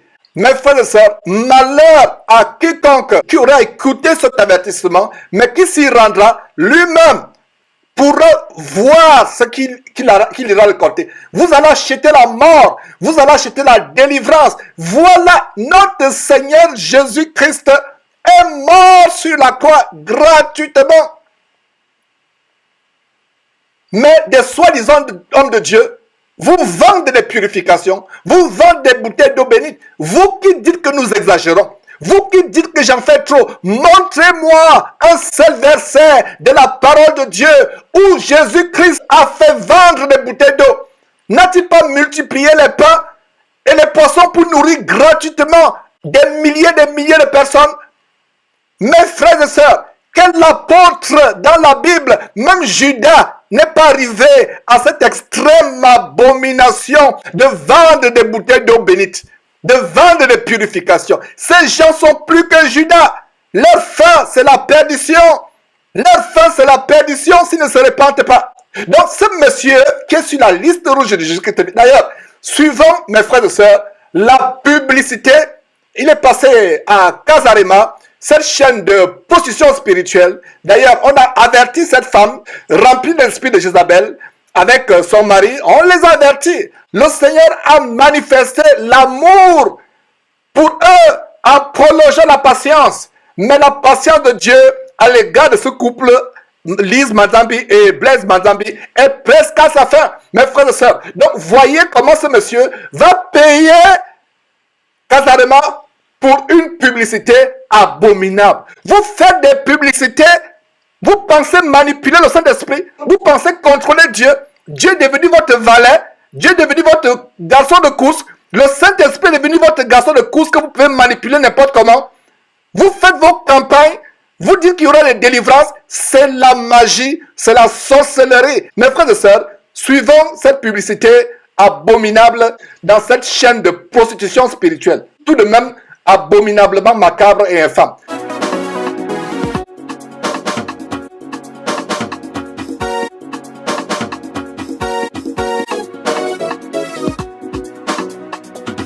Les sorciers ont dit, tu ne mangeras pas. Mais aujourd'hui, tu traverses la limite au nom de Jésus-Christ. Tu dois traverser les limites. C'est ce qu'on appelle la traversée. Aïe, aïe, aïe, aïe, aïe, aïe, aïe, aïe, aïe, aïe, aïe. La région Île-de-France est visitée avec un événement énormissime, grandissime, spécial séminaire de délivrance. Son amour. 7 jours de délivrance de malédiction adamique. Cette malédiction qui a soumis l'homme à la domination de Satan. Les malédictions de ta famille n'ont pas le droit de te retenir captif. 7 jours de délivrance de malédiction adamique ont pour orateur le docteur Martin Tchala et Somba au Temple des Nations du dimanche 26 février au dimanche 5 mars. Tous les jours à partir de 18h30 et le dimanche pour triompher de l'ennemi et de toute malédiction à partir de 9h30. Venez nombreux, amenez vos familles et votre vie ne sera jamais plus la même. J'ai demandé aux sorciers du Cameroun de former une équipe. Est-ce qu'ils sont arrivés? Mes frères et sœurs, c'est incroyable ce que vous venez de suivre. Vous avez vous-même suivi. Vous avez vous-même suivi, mes frères et sœurs. Ce monsieur qui fait il fait la publicité. Quelle outrecuidance, quel culot diabolique, avec assurance. Voilà donc ce monsieur qui aura cette séance de sorcellerie dans quelques jours, à partir du 26 février, du côté de Paris. Nous vous avertissons. Et si, à travers cette vidéo, une seule personne se repentait, mes frères et sœurs, notre joie serait parfaite. Repentez-vous, vous qui allez acheter la magie, vous qui allez acheter la sorcellerie, des personnes qui vous enseignent l'amour du monde, mes frères et sœurs, des personnes qui vous enseignent la convoitise. Regardez d'ailleurs sur cette page, c'est une capture de sa page Facebook. Qu'est-ce que vous pouvez lire? C'est la page Facebook Maté Soba. Et qu'est-ce que vous pouvez voir à gauche? Vous voyez à gauche une Mercedes rutilante, dernier cri. Et quel est son commentaire? Donc, vous êtes condamné à avoir des voitures comme celle-ci dans votre parking. Si vous dites Amen, vous le verrez s'accomplir. La bouche de l'Éternel par le prophète des nations a parlé. Quel Éternel, quel Dieu! Voilà, mes frères et sœurs, des choses terribles. Quel disciple a dit dans la Bible, que ce soit l'Ancien Testament, le Nouveau Testament, voilà un nouveau carrosse en or, voilà des chevaux, des étalons de très grand prix, voilà un bateau de croisière de dernier cri, dis seulement Amen, cela va s'accomplir. Voilà sorcellerie. Mes frères et sœurs, plus l'abomination s'accroît, plus on va dénoncer. On va voir qui va se fatiguer. Ce n'est pas nous qui allons nous fatiguer. Tant que le Seigneur, par sa grâce et sa miséricorde, nous accorde le souffle de vie, nous allons continuer à dénoncer ces gens avec la plus grande véhémence. Calomnier, insulter, inventer des histoires, dites tout. Nous allons continuer à dénoncer. Mes frères et sœurs, voilà comment quelqu'un enseigne des choses abominables, des choses outrancièrement abominables. Je vous parlais, mes frères et sœurs, de la vente des bouteilles d'eau. Cet homme qui fait un contrat avec une compagnie d'eau minérale au Cameroun, je n'invente pas des histoires. Mes frères et sœurs, ce monsieur qui est comme un roi, il faut le voir dans ses croisades, sur son trône, mes frères et sœurs, avec des places présidentielles, alors que les autres sont assis sur des tables en banc, ils sont assis sur des chaises en bois ou des chaises en fer. Lui, il a un trône confortablement assis. À qui ces gens ressemblent-ils dans la Bible? À qui ressemblent-ils dans la Bible? À qui dans la Bible ces gens ressemblent-ils? Aux pharisiens ou aux humbles disciples de Jésus-Christ? Même Jésus-Christ s'asseyait-il sur une chaise rembourrée, sur une place vraiment privilégiée? Mes frères et sœurs, ces hommes sont des apôtres de Satan, des fils du diable. Ne manquez pas de vous abonner à notre chaîne YouTube Jésus-Christ TV, en cliquant sur le bouton s'abonner, juste au bas de la fenêtre de cette vidéo. Ainsi, vous recevrez automatiquement nos nouvelles vidéos, et vous ne raterez aucune. Vous connaîtrez la vérité et la vérité vous affranchira. Jean 8, 32. Continue à aller ramasser les démons dans ces nuits de réveil, dans ces nuits de croisade, etc. Mais abomination au carré, c'est-à-dire abomination sur abomination, il vous faut encore payer pour vous transmettre des démons de célibat, des démons de divorce et toutes sortes de maladies. Continuez à les recevoir, les démons. Quelqu'un qui court le monde, qui va pour délivrer le monde entier. Nuit de délivrance, commence par délivrer tes enfants de la faim. Commence par délivrer 5 jours de délivrance, alors que tes enfants ont des années et des années de faim. 5 jours de délivrance, tu cours le monde pour aller délivrer les gens au Cameroun, en France, un peu partout en Suisse, à travers le monde. Tes propres enfants, ta propre progéniture meurt de faim. Commence, enfant de malédiction, escroc international, voleur évangélique, voyou évangélique, commence par délivrer tes propres enfants de la faim. Voilà mes frères et sœurs, nous continuons à exposer ces choses avec la plus grande véhémence. Cet homme qui commande Dieu, vous organisez une séance de délivrance, vous programmez déjà qu'il y aura une délivrance. Vous êtes Dieu, vous êtes le Saint-Esprit. Dieu nous surprend quand nous nous réunissons en tant que chrétiens. Si vous voulez délivrer quelqu'un, c'est par surprise. Vous vous programmez déjà. Allez suivre l'émission de Maître Salomon ou Maître Béanza, le compère de ce marabout Tchalé Somba, pour comprendre d'où leur pouvoir vient. J'ai la colère spirituelle en exposant de telles choses.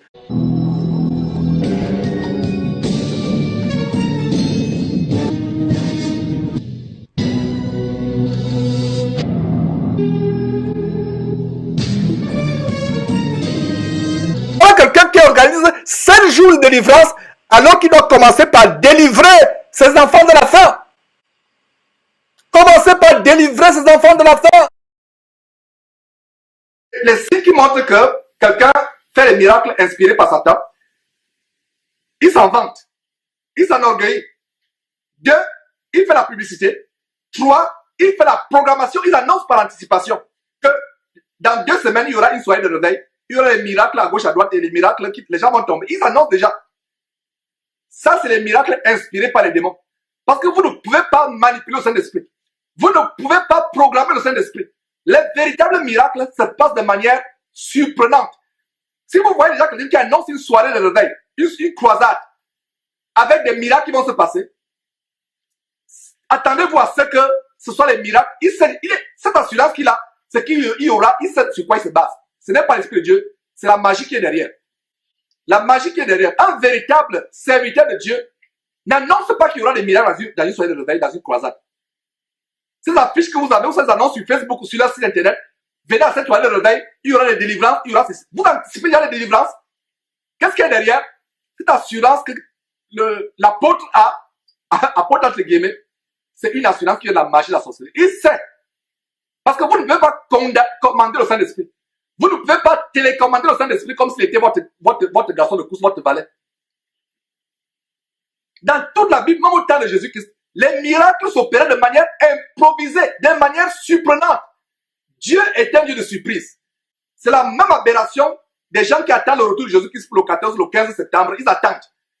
Il y a des choses où vous ne pouvez pas programmer. Vous ne pouvez pas planifier, mettez sur votre agenda, ou bien sur votre logiciel de programmation de vos croisades ou vos soirées de réveil, dire que il y aura à Évry une réunion de prière, les gens seront guéris, les gens vont tomber à gauche à droite. Non, ça c'est la sorcellerie. C'est pour ça que je vous dis, mes frères et sœurs, cessez d'être envoûtés par les hommes, retournez à votre Bible, examinez toute la Bible. Donc, si quelqu'un programme les miracles, c'est la magie qu'il y a derrière. En fait, puisqu'il doit convaincre, puisqu'il a programmé les miracles, alors il ne faut pas qu'il perde la face. Parce que si vous programmez un miracle par le Saint-Esprit, vous ne commandez pas le Saint-Esprit. Est-ce que vous comprenez ce que je suis en train de dire? Est-ce que vous comprenez? Est-ce que ça commence à être clair pour beaucoup de personnes? Si vous commandez déjà, vous programmez déjà les miracles, vous commandez le Saint-Esprit. On ne commande pas le Saint-Esprit. Le Saint-Esprit agit selon que Dieu lui-même lui donne d'agir. Les dons s'opèrent selon que Dieu lui-même, c'est Dieu qui est maître du temps, des circonstances, du lieu, de comment ça s'opère. Ce n'est pas vous qui programmez. Et vous allez voir les mêmes choses, les mêmes façons d'imposer les mains. Donc, vous allez voir les mêmes façons de souffler sur les micros. Ils ont certaines danses qu'ils opèrent, etc. Nous allons vous démontrer samedi prochain que c'est la magie. Donc, vous ne programmez pas. Cessez de programmer. Si quelqu'un, vous allez à une soirée qui a été programmée, vous prenez rendez-vous avec les démons. Est-ce que vous comprenez? Si vous allez à une soirée de réveil où quelqu'un a programmé un miracle, c'est le rendez-vous, vous prenez un rendez-vous avec les démons. On ne peut pas programmer le Saint-Esprit. Je vous ai pris l'exemple quand je suis allé en France où nous étions, on avait déjà dit Amen, on chantait les cantiques pour se séparer chacun, pour aller, pour gagner nos chambres, pour aller nous reposer, parce que la nuit, le lendemain devait être une journée chargée. Quand tout à coup, il y a eu des manifestations de puissance. Les démons ont commencé à sortir des personnes qui étaient possédées.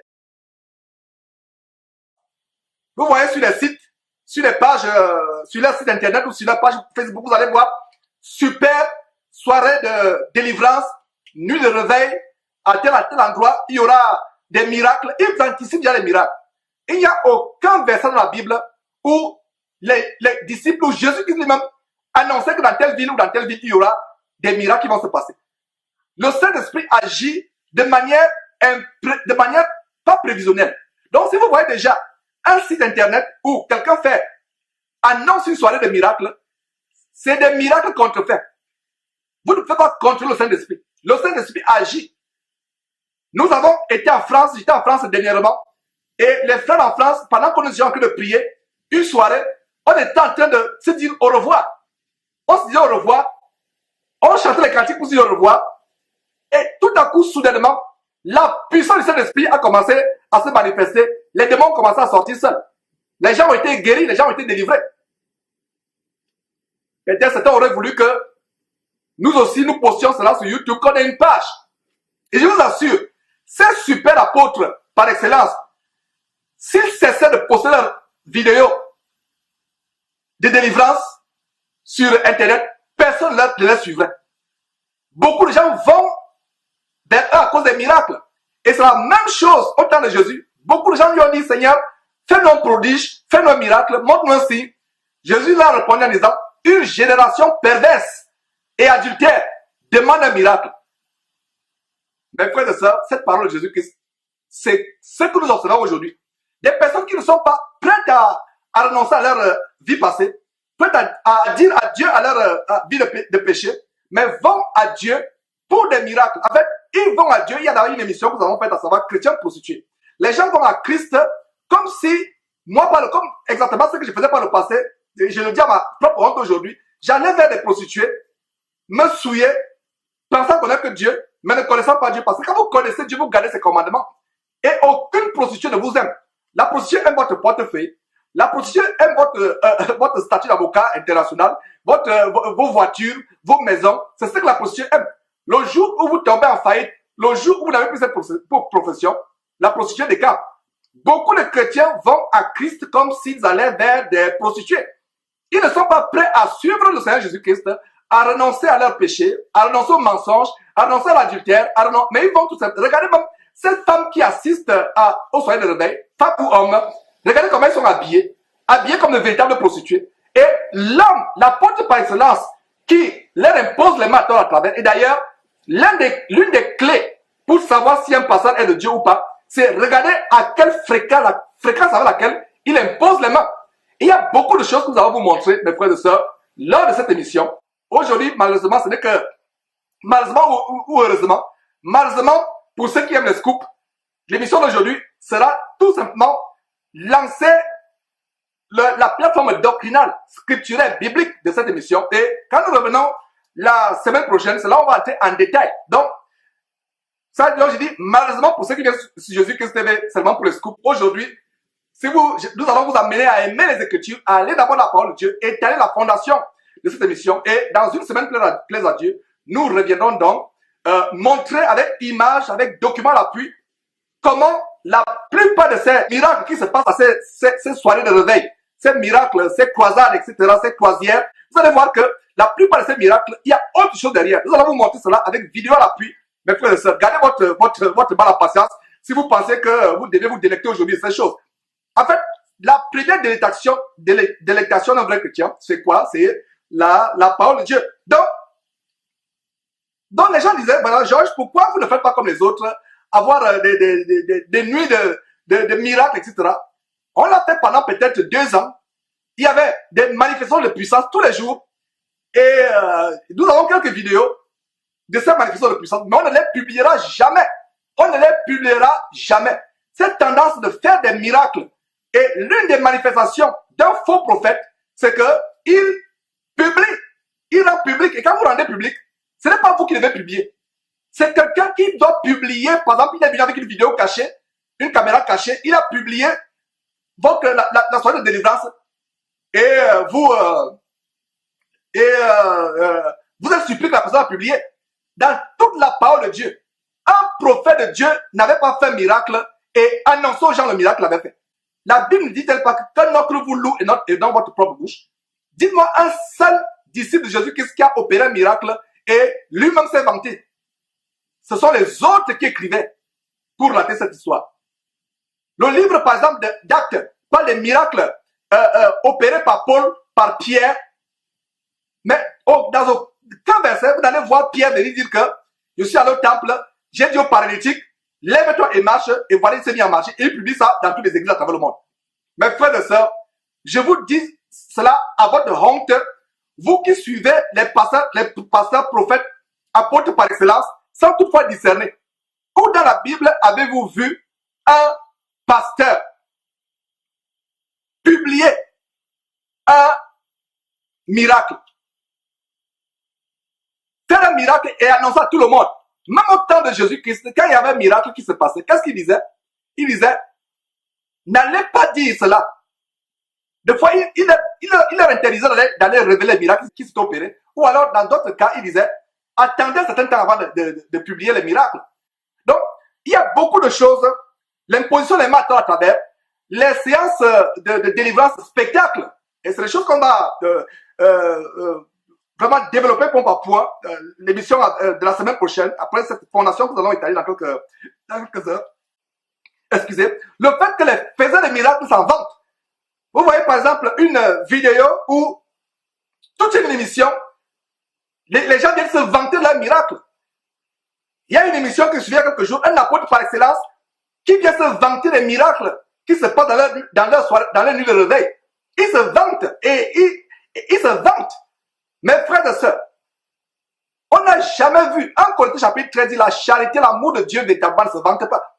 Quand vous venez déjà vous vanter des miracles de Dieu, vous venez déjà vous vanter des guérisons, c'est un signe que ça ne vient pas de Dieu.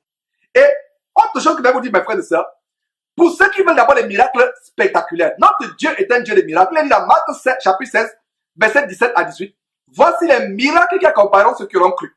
Il n'a pas dit les miracles qui accompagneront le pasteur ou l'apôtre. Il a dit, voici les miracles qui accompagneront ceux qui auront cru.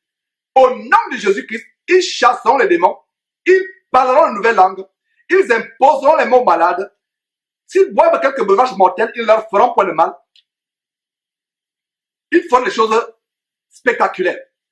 Et quelqu'un qui ne croit pas au miracle ne croit pas tout simplement à Dieu. Et pour ceux qui attendent d'avoir les miracles spectaculaires, le fait que nous soyons vivants à cet instant même, n'est-ce pas un miracle? Les gens veulent d'abord des miracles spectaculaires. Le fait que vous et moi, nous soyons en train de partager cette émission actuellement, combien de personnes sont mortes ici à Houston? Combien de personnes sont mortes dans votre ville? Il y a des personnes qui étaient même mieux aux yeux de Dieu que nous. Mais nous sommes en vie. N'est-ce pas un miracle? Le plus grand miracle, mes frères et sœurs, c'est d'abandonner le péché de connaître Jésus-Christ. Voilà le véritable miracle. C'est pour ça que nous donnons l'évangile pour prêcher véritablement le royaume de Dieu, pour amener les gens à sortir de leur vie de péché. Le plus grand miracle de tous les miracles, c'est la nouvelle naissance. Passer de la mort éternelle à la vie éternelle. Qu'en est-il de ce miracle-là? Qu'en est-il de ce miracle?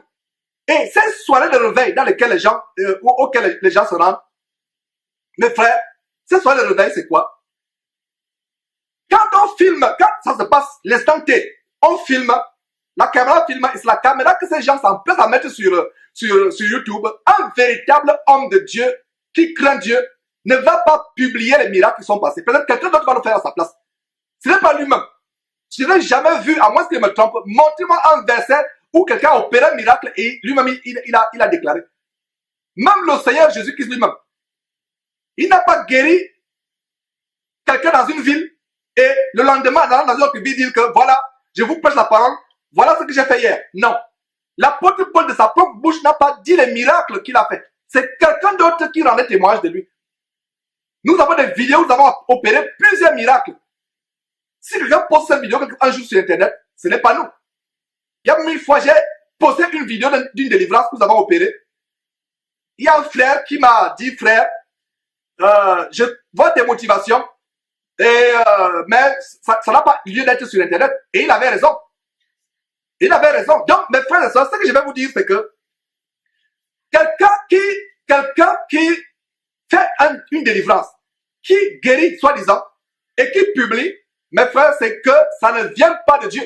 Parce que l'Esprit de Dieu qui est en vous va vous dire que vous n'avez pas besoin de vous vanter. Ouais, si vous voyez quelqu'un se vanter, ils font leur réunion où ils ricanent, ils se vantent des miracles, ils énumèrent, ils amènent les gens à se vanter. Mes frères et sœurs, comme je vous ai dit, je connais, nous avons quelqu'un derrière cette trompette qui a délivré les morts, qui a ressuscité 2 fois les gens qui étaient morts, bien morts.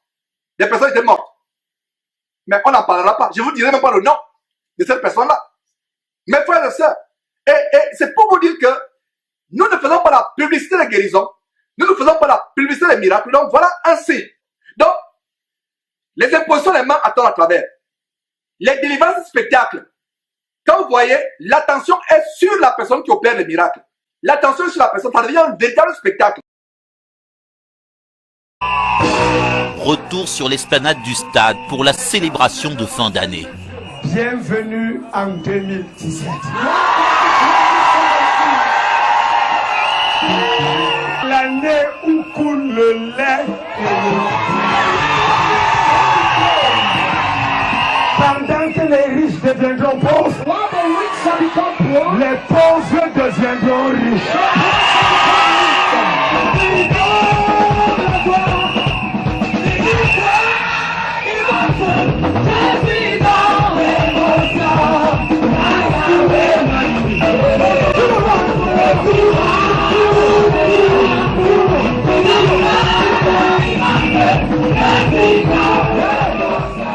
Le miel et le lait en 2017, l'expression biblique de la terre promise. De quoi remplir de joie l'assemblée de ces pentecôtistes.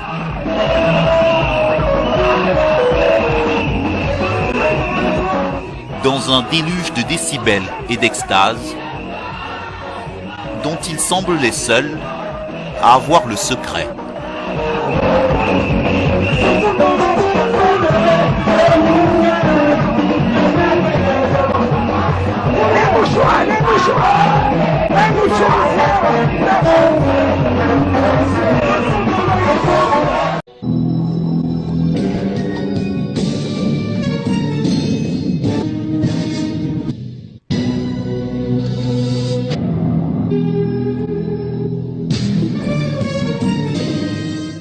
Un reportage incroyable, j'en suis quasiment bouche bée. Patrick Fandio, bonsoir. Bonsoir. Bienvenue. Merci. Et évidemment, avec beaucoup de précipitation, j'ai envie de vous demander comment on ressort d'un tel reportage. Assez chamboulé, je dois dire. Assez chamboulé parce que c'est pas un univers très ouvert en général. C'est un univers où les pasteurs ou ces prédicateurs se méfient souvent de la presse. Beaucoup nous ont raconté avoir eu des expériences malheureuses avec des journalistes. Et donc au départ, même quand on est venu soumettre l'idée, ils étaient un peu réticents. Il a fallu discuter longtemps, montrer patte blanche, si c'est le cas de le dire, pour pouvoir entrer dans les coulisses un peu de ces organisations. Et on ne s'attend pas à trouver une sorte de monde parallèle quand on n'est pas croyant ou qu'on ne participe pas à ces églises dites réveillées ou ces églises pentecôtistes. Quand on est par exemple un protestant traditionnel ou un catholique traditionnel, et le grand public qui n'a pas souvent l'occasion d'entrer dans ces églises, on est vraiment plongé dans un univers parallèle. Oui, c'est ça. le grand public n'a pas l'occasion de rentrer dans ces églises, mais quand même de plus en plus, on a l'impression que c'est un sacré fléau, non? De plus en plus, mais disons que ça reste, on y entre parce qu'on vient chercher quelque chose. L'homme de la rue qui n'est pas particulièrement intéressé par la religion ou qui a déjà son église ne rentre pas juste. Il y a un vrai choc de curiosité quand on entre dans ces assemblées où il y a beaucoup plus de bruit qu'ailleurs, il y a beaucoup plus de sons, de joie en tout cas, de danse et d'autres pratiques comme celles qu'on vient de voir dans ce reportage qui peuvent susciter à tout le moins l'étonnement. L'étonnement, alors très honnêtement, on a déjà vu ce genre d'image dans des églises également aux États-Unis, en Asie. C'est un phénomène qui existe un peu partout dans le monde d'ailleurs. Est-ce que plus il y a de la misère, de la pauvreté, et plus ces églises ont de chances de prospérer? Alors ça, c'est souvent une explication qu'on sort un peu par confort intellectuel en se disant attention, c'est des pauvres gens totalement crédules, qui n'ont pas beaucoup le sou, qui se font retourner la tête par ces pasteurs. Après avoir passé un peu de temps avec eux, je pense que l'explication est un peu plus complexe. Laquelle? Quand on regarde le profil, il n'y a pas de profil type d'abord. Nous, on a rencontré... Ça touche toutes les classes. Oui, on a rencontré des hauts fonctionnaires, des magistrats, des cadres d'entreprise, oui, des vendeuses au marché aussi, des petits commerçants, des hommes d'affaires, des étudiants. Ça brasse, peut-être au début c'était ça, mais aujourd'hui ça brasse quand même une catégorisation socio-professionnelle qui est beaucoup plus mélangée avec des gens qui ont des hauts revenus et des gens qui ont des revenus un peu plus modestes. Par ailleurs, les pasteurs ont aujourd'hui une sorte de professionnalisation. On n'est plus du tout dans... C'est un business, on peut le dire clairement.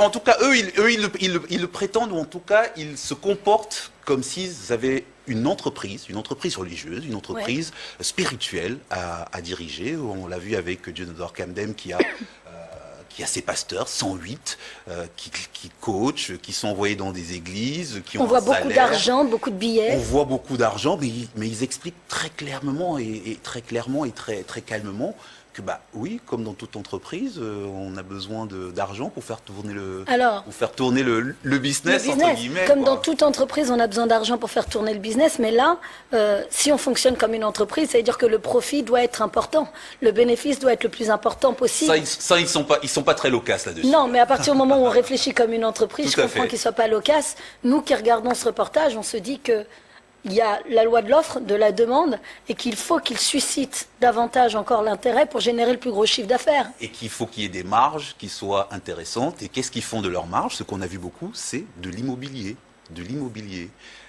Aujourd'hui sur le continent, comme un peu partout dans le monde, mais spécialement sur le continent et particulièrement au Cameroun, l'immobilier est dans une phase de flambée incroyable. Eh bien, ces églises, dès qu'ils ont un petit magot, ils achètent des terrains, ils achètent des bâtiments, ils transforment des bâtiments de telle manière que le patrimoine immobilier d'une église comme celle de la cathédrale de la foi aujourd'hui, et c'est le révérend Camden qui le dit lui-même, ce patrimoine se compte en centaines de millions de francs CFA. Ce sont des chiffres absolument énormes. Comment réagit le gouvernement à ce phénomène? Vous savez, comment il taxe ces entreprises finalement? Il y a eu, alors on ne sait pas très bien comment elles sont déclarées aux impôts, si elles sont déclarées aux impôts, comment elles payent et sous quel code fiscal en fait l'État lève des taxes parce qu'il y a quand même beaucoup de cash et beaucoup d'argent qui circule de main à main dans ces églises. Vous savez, au début des années 2000, les autorités camerounaises ont tenté de réguler un peu ce qui devenait déjà un maquis incroyable avec des églises un peu sauvages. Ils ont eu peur d'être envoûtés. Ils ont en tout cas sorti une circulaire qui faisait fermer des églises. Des églises avaient été fermées. Mais honnêtement, dans n'importe quel pays, là on parle du Cameroun effectivement, mais on se dit légitimement que ce serait qualifié de secte. Ça pourrait. C'est pas une appellation qu'ils nient en fait ces prédicateurs, parce qu'ils disent qu'au départ Jésus avait une secte. C'était une secte, ils n'étaient pas très nombreux, c'est une secte qui s'est développée et qui est devenue un courant majoritaire dans le monde spirituel. Au Cameroun, en tout cas, c'est un courant pentecôtiste qui est assez puissant aujourd'hui, que le gouvernement a tenté de réguler il y a quelques années. Il y a eu une telle bronca, une telle mobilisation des réseaux évangéliques américains ou d'Amérique du Nord auxquels ces églises sont adossées, qui ont monté une campagne sur le thème de la liberté du culte, soutenue par des courants politiques aux États-Unis, de telle manière que on a dû mettre un tout petit peu le bémol sur ces fermetures, de telle manière que l'autre jour, quand on était à l'inauguration de l'église, de la 35e église du révérend Camden, il y avait carrément des représentants des autorités sous-préfectorales, administratives de la ville qui étaient là comme une forme de reconnaissance officielle, qui sont restés en tout cas jusqu'au début dans cette église où on a chanté d'ailleurs l'hymne national pendant l'inauguration de cette église. Comment vous expliquez ça ? Parce qu'ils sont devenus des gens institutionnels, parce qu'il y a des responsables administratifs qui fréquentent ces églises, ils se sont en quelque sorte notabilisés. Avec les années passant, ils sont devenus des institutions. Ces révérends sont souvent invités dans des cérémonies publiques, officielles, ou en tout cas consultés, dit-on, ils s'en vantent d'ailleurs quelquefois, consultés par, y compris des hommes politiques. Alors clairement, quand on regarde le reportage, parfois on a l'impression qu'il y a des comédiens infiltrés. Ça veut dire que ça paraît tellement surréaliste, les gens ont des attitudes et des réactions tellement folles, incroyables, folles sans jugement aucun, mais tellement surprenantes, qu'on se dit quand même, est-ce qu'il n'y a pas, comme on a pu le voir certaines fois dans ce genre de mouvement, des infiltrés qui jouent la comédie et qui font monter comme ça cette ferveur à l'intérieur de l'Église?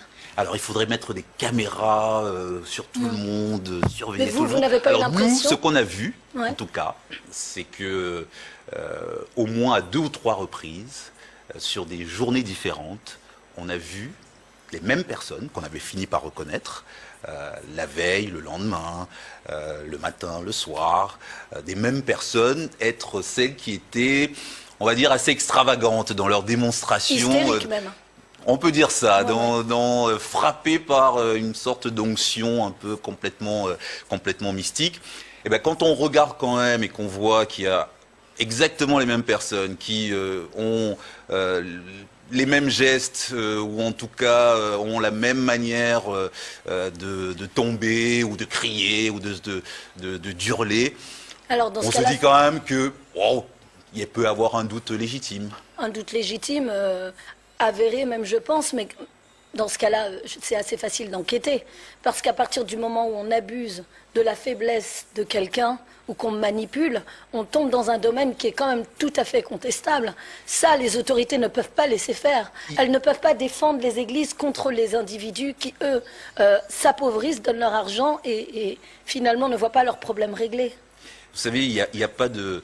C'est un tel phénomène où ces prédicateurs disent « Nous, on ne garantit pas que vous aurez le miracle.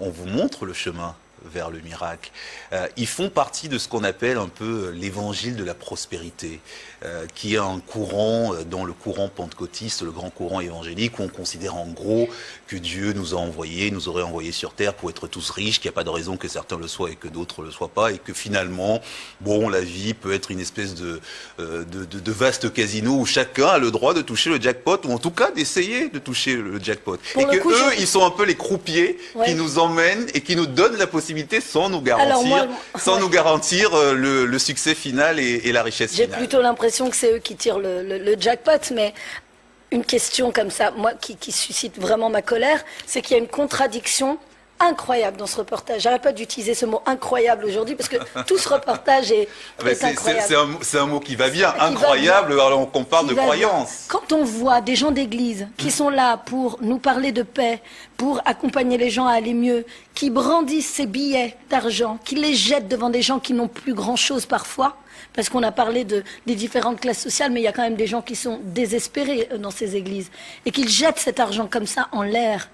Est-ce qu'on ne va pas trop loin ?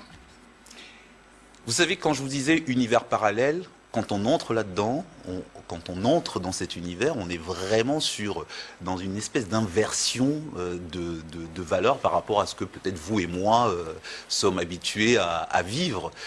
L'argent n'est pas tabou, on en parle, on réclame de l'argent aux gens qui viennent donner, mais de manière... On assiste à la scène plusieurs fois, hein, les gens viennent donner, se lèvent comme des automates, ouvrent leur portefeuille, même ceux qui en ont le moins, courent donner, on leur dit courez, ils courent pour venir donner, ouais. Parce qu'il y a tout un discours derrière quand même, il y a toute une liturgie derrière qui dit prenez tel chapitre de la Bible, tel verset, on a dit vous devez donner la dîme si vous voulez avoir la bénédiction, plus vous donnez, plus vous recevrez, moins vous donnerez, moins vous en aurez, et donc là-dessus, sur ces écrits, sur cette liturgie auxquels les gens pensent, parce que les gens viennent aussi chercher des chemins, des raccourcis, d'une certaine manière assez... Ils viennent surtout chercher à s'en sortir. Ils viennent chercher à s'en sortir en empruntant des chemins qui leur semblent plus simples que d'autres. Qui est ou les seuls parfois quand on est les désespéré. Seuls parfois quand on n'a plus d'autres options, ils empruntent ce chemin où on leur dit vous allez voir, vous avez des fêlures, vous n'avez pas de réponse, vous avez une grave maladie, vous avez vos enfants qui ne trouvent pas du boulot, vous en avez qui sont à l'étranger, qui sont sans papier, eh bien ici on a la solution. Alors, mais ils se mettent dans l'état d'esprit de penser que la solution est écrite quelque part et que le monsieur qui est sur la scène, souvent accompagné de son épouse, la prophétesse, le prophète et la prophétesse ont la solution, le miracle qui va changer d'un claquement de doigts leur vie. Alors la maladie, parlons-en. Certains désenvoûtent, d'autres guérissent. Je vais me permettre d'être insolente. Pourquoi, encore une fois, si vous le souhaitez. Non, mais c'est vrai qu'on est là pour soulever les véritables problèmes et les véritables questions que suscitent ces images. Et là, je me dis, ces gens qui guérissent, pourquoi on les voit souvent dans des cliniques, dans des pays occidentaux. Quand eux sont malades, ils viennent se soigner dans les cliniques, mais quand les gens sont malades, ils prétextent les soigner. C'est une question que je me pose, comme ça. Alors, c'est très drôle de se poser cette question, d'autant plus qu'un des révérends, celui qui est notamment à Paris, nous racontait qu'il était très malade au Cameroun et qu'il est venu se faire soigner en Europe. Aberration, insupportable d'entendre ça. On aurait pu lui dire, mais enfin, si vous êtes un la prière, oui. et puis ça allait avancer. Tout est une question de croyance, tout est une question de... il y a quelque chose qui est difficile à interroger quand on parle à ceux qui prétendent avoir eu ces miracles, c'est de leur dire par exemple, oui madame, vous disiez que vous ne pouviez pas avoir un enfant, mais la médecine, semble-t-il, avait échoué, mais vous savez que même ceux qui ne partent pas ou celles qui ne vont pas dans ces églises, souvent, pendant de nombreuses années, on leur dit qu'elles ne peuvent pas avoir d'enfant, et puis tout d'un jour, souvent la médecine ne sait même pas pourquoi, oui. Et c'est pas forcément un prophète qui est venu se pencher.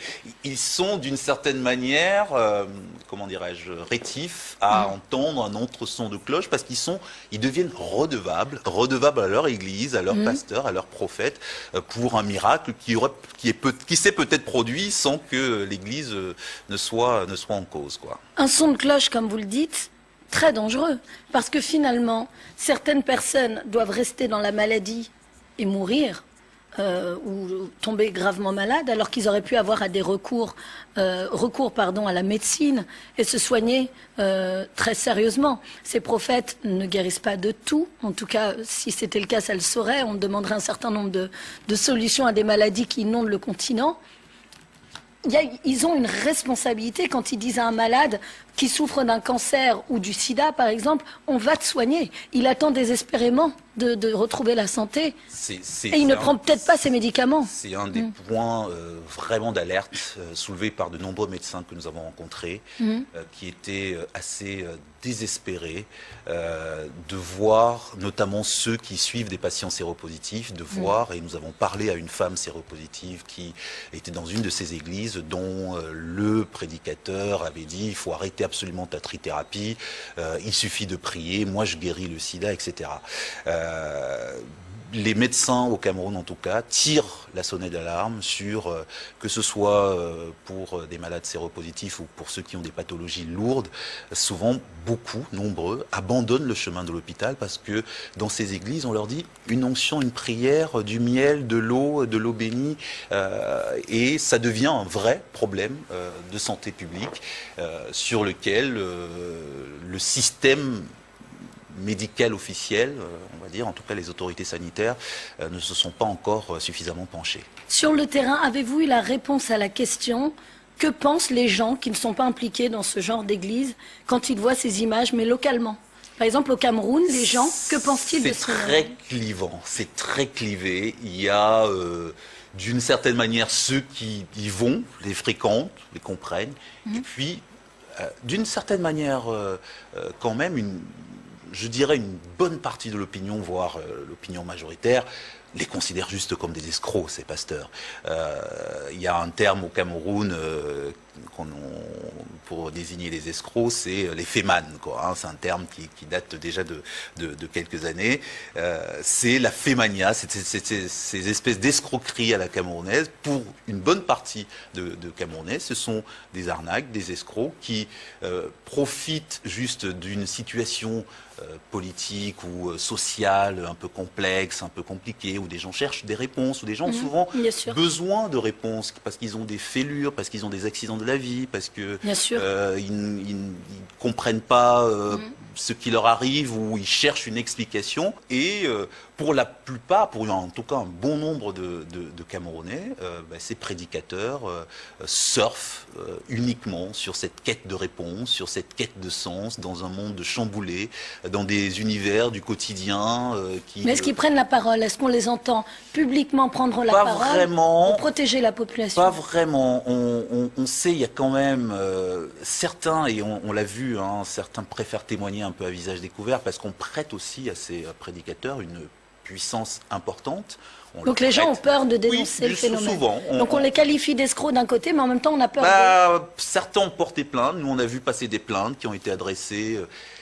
C'est même pas des plaintes, je dirais, ce sont des appels au secours. Des appels au secours de lettres envoyées au procureur de la République en disant ma femme a disparu avec mes enfants, je ne la vois plus, elle est à l'église tous les jours. C'est très grave. Notre fortune a été dilapidée, ou elle a arrêté de se soigner, ou elle entraîne les enfants là-bas. Il y a cette espèce d'appel au secours de ceux qui souvent sont sortis, ou de ceux qui sont à l'extérieur de ces églises, mais qui ne se traduit pas par un mouvement, on va dire, citoyen, de lutte, si je puis dire, contre ce phénomène. Parce qu'il y a aussi, n'oublions pas le contexte, hein, on est quand même dans un contexte où le religieux est devenu sacré, et est de plus en plus sacré. Donc, critiquer le sacré, le religieux, même sous des formes un tout petit peu pas catholiques, c'est le cas de le dire, c'est pas évident non plus. Il ne s'agit pas de critiquer le religieux, on respecte les croyances de chacun, il n'y a pas de souci là-dessus. Néanmoins, on voit un peu partout dans le monde, et on le sait, des phénomènes comme Daesh, comme Boko Haram, qui prennent le prétexte de Dieu pour commettre des actes inqualifiables. Donc on se demande si à un moment, on ne va pas aller vers des dérives comme celle-là. À partir du moment où on laisse faire un certain nombre d'églises comme ça, où les messages ne sont pas maîtrisés, on se pose la question de ces nouvelles églises qui peuvent éclore un peu partout, avec des messages qui, eux, cette fois, ne prônent pas les miracles, mais la violence. Comment est-ce qu'on va réussir à gérer une telle situation dès lors qu'on commence à laisser faire ça? N'est-ce pas une porte ouverte sur une véritable catastrophe? Ce n'est pas encore le cas au Cameroun, on n'en est pas là, mais on le voit... sur le reste du continent, quand même. Dans les deux Congos notamment, où des organisations religieuses qui sont devenues des sectes deviennent des sectes paramilitaires, ou en tout cas des mouvements de rébellion avec des abbés ou des pasteurs qui deviennent un peu des figures comme ça, comme des gourous suivis par leurs fidèles, jusqu'à la contestation de l'autorité de l'État. C'est un vrai problème qui, pour bon nombre d'observateurs que nous avons rencontrés sur le terrain, pour lesquels il faut une solution urgente. Il faut redéfinir le cadre de ces églises, dans quel cadre, à quelle branche elles sont rattachées, quel est leur message réel, comment on peut les surveiller, comment juste on peut les mettre dans une logique républicaine et savoir en fait ce qui s'y passe. Parce que pas grand monde finalement, là c'était une fois exceptionnelle de rentrer, d'avoir la chance de rentrer dans les coulisses de ces églises, mais au quotidien, pas grand monde ne sait effectivement ce qui s'y passe. Alors je vous avoue qu'après ce reportage et encore après cette interview, je suis encore toute chamboulée parce que je me dis que c'est un sujet très complexe. Comme vous le dites, on touche au sacré. Vous qui avez été sur le terrain, qui avez vu les choses de vos propres yeux, où ça a été difficile finalement de gagner la confiance de ces personnes pour qu'elles puissent témoigner. Après tout ça, est-ce que vous dites vraiment qu'il y a une issue où on a vraiment affaire à un fléau et c'est peine perdue? Un petit message d'espoir, d'encouragement, je ne sais pas, autre chose que cela. Je pense qu'on a rencontré surtout aussi des gens qui étaient entrés pour voir, parce qu'ils se posaient des questions, qui étaient sortis, souvent qui avaient changé d'église, parce qu'il ne faut pas non plus... Il n'y a pas que juste les prédicateurs, ils ont quand même des ouailles, hein, enfin ils les tirent pas à la chaîne pour les emmener à leur église le soir ou la journée, hein, ou le dimanche. Ils ont quand même des gens qui recrutent sur le terrain, non? Peut-être, mais en tout cas, la grande majorité de ceux qui viennent là, ils viennent quand même parce que de leur plein gré. De leur plein gré. Hein. C'est pas non plus, on n'est pas non plus dans une démarche coercitive. Donc il y avait des gens qui en sont sortis, qui ont témoigné, qui n'ont pas voulu forcément apparaître à la caméra et qui avaient un regard plus distancié là-dessus. Vous nous rassurez, donc l'Afrique n'est pas convaincue, et je pense quand même que même si c'est un mouvement important, même si c'est un mouvement puissant, il y a quand même encore des gens qui sont capables de faire la différence, peut-être pas tout le temps, peut-être que ça dure 1 année, 2 années, 5 années, mais qui sont capables de faire la différence entre les vrais, s'il y en a, et les faux prophètes, parce qu'il y en a beaucoup. Vous n'avez jamais cru, pendant toutes ces images, toutes ces scènes auxquelles vous avez assisté, vous n'avez jamais cru que ce qui se passait était vrai, vous? Je me suis abstenu de porter le moindre jugement. Vous êtes resté journaliste jusqu'au bout. Pour pouvoir mieux comprendre. Je me suis abstenu d'émettre, et j'avais demandé à mes caméramans, à mon équipe, j'avais demandé, je ne veux aucune manifestation de quelque nature que ce soit, quel que soit ce qui arrive, sur les visages. Ok, mais dans la tête. Mais vous dans la dit tête, à un moment c'est possible. Non, ok, là c'est quand même. Dans la tête, on est troublé. Je vais Quand vous même, dire, on ouais. est troublé. Parce qu'on y croit ou pas du tout? Parce que des fois on y croit et des fois on n'y croit pas. Donc des fois on se dit, ce témoignage qui arrive de nulle part comme ça, qui pouvait pas être organisé parce qu'on est arrivé là et puis la personne a surgi, la personne ne savait pas qu'on était là, et on se dit, le mystère de la croyance. Ouais, le mystère. Et on va rester sur un mystère parce qu'évidemment, chacun est libre de penser ce qu'il veut. On n'est pas là pour juger. Mais merci pour ce travail absolument formidable que vous avez fait sur le terrain. Merci. Vous avez dû vivre des situations surréalistes comme vous nous l'avez expliqué. Merci à tous de nous avoir suivis. On se retrouve le mois prochain pour un reportage tout aussi étonnant dans Afrique Investigation, l'émission qui parle de votre continent. À très vite.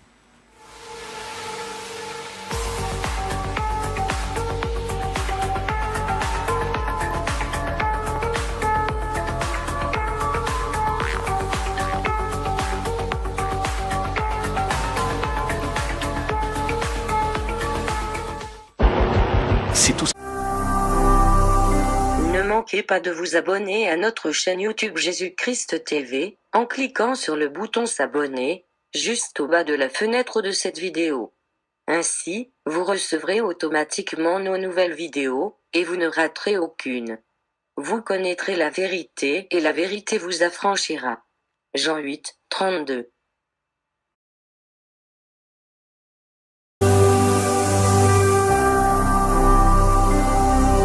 Jésus-Christ TV, vous connaîtrez la vérité et la vérité vous affranchira.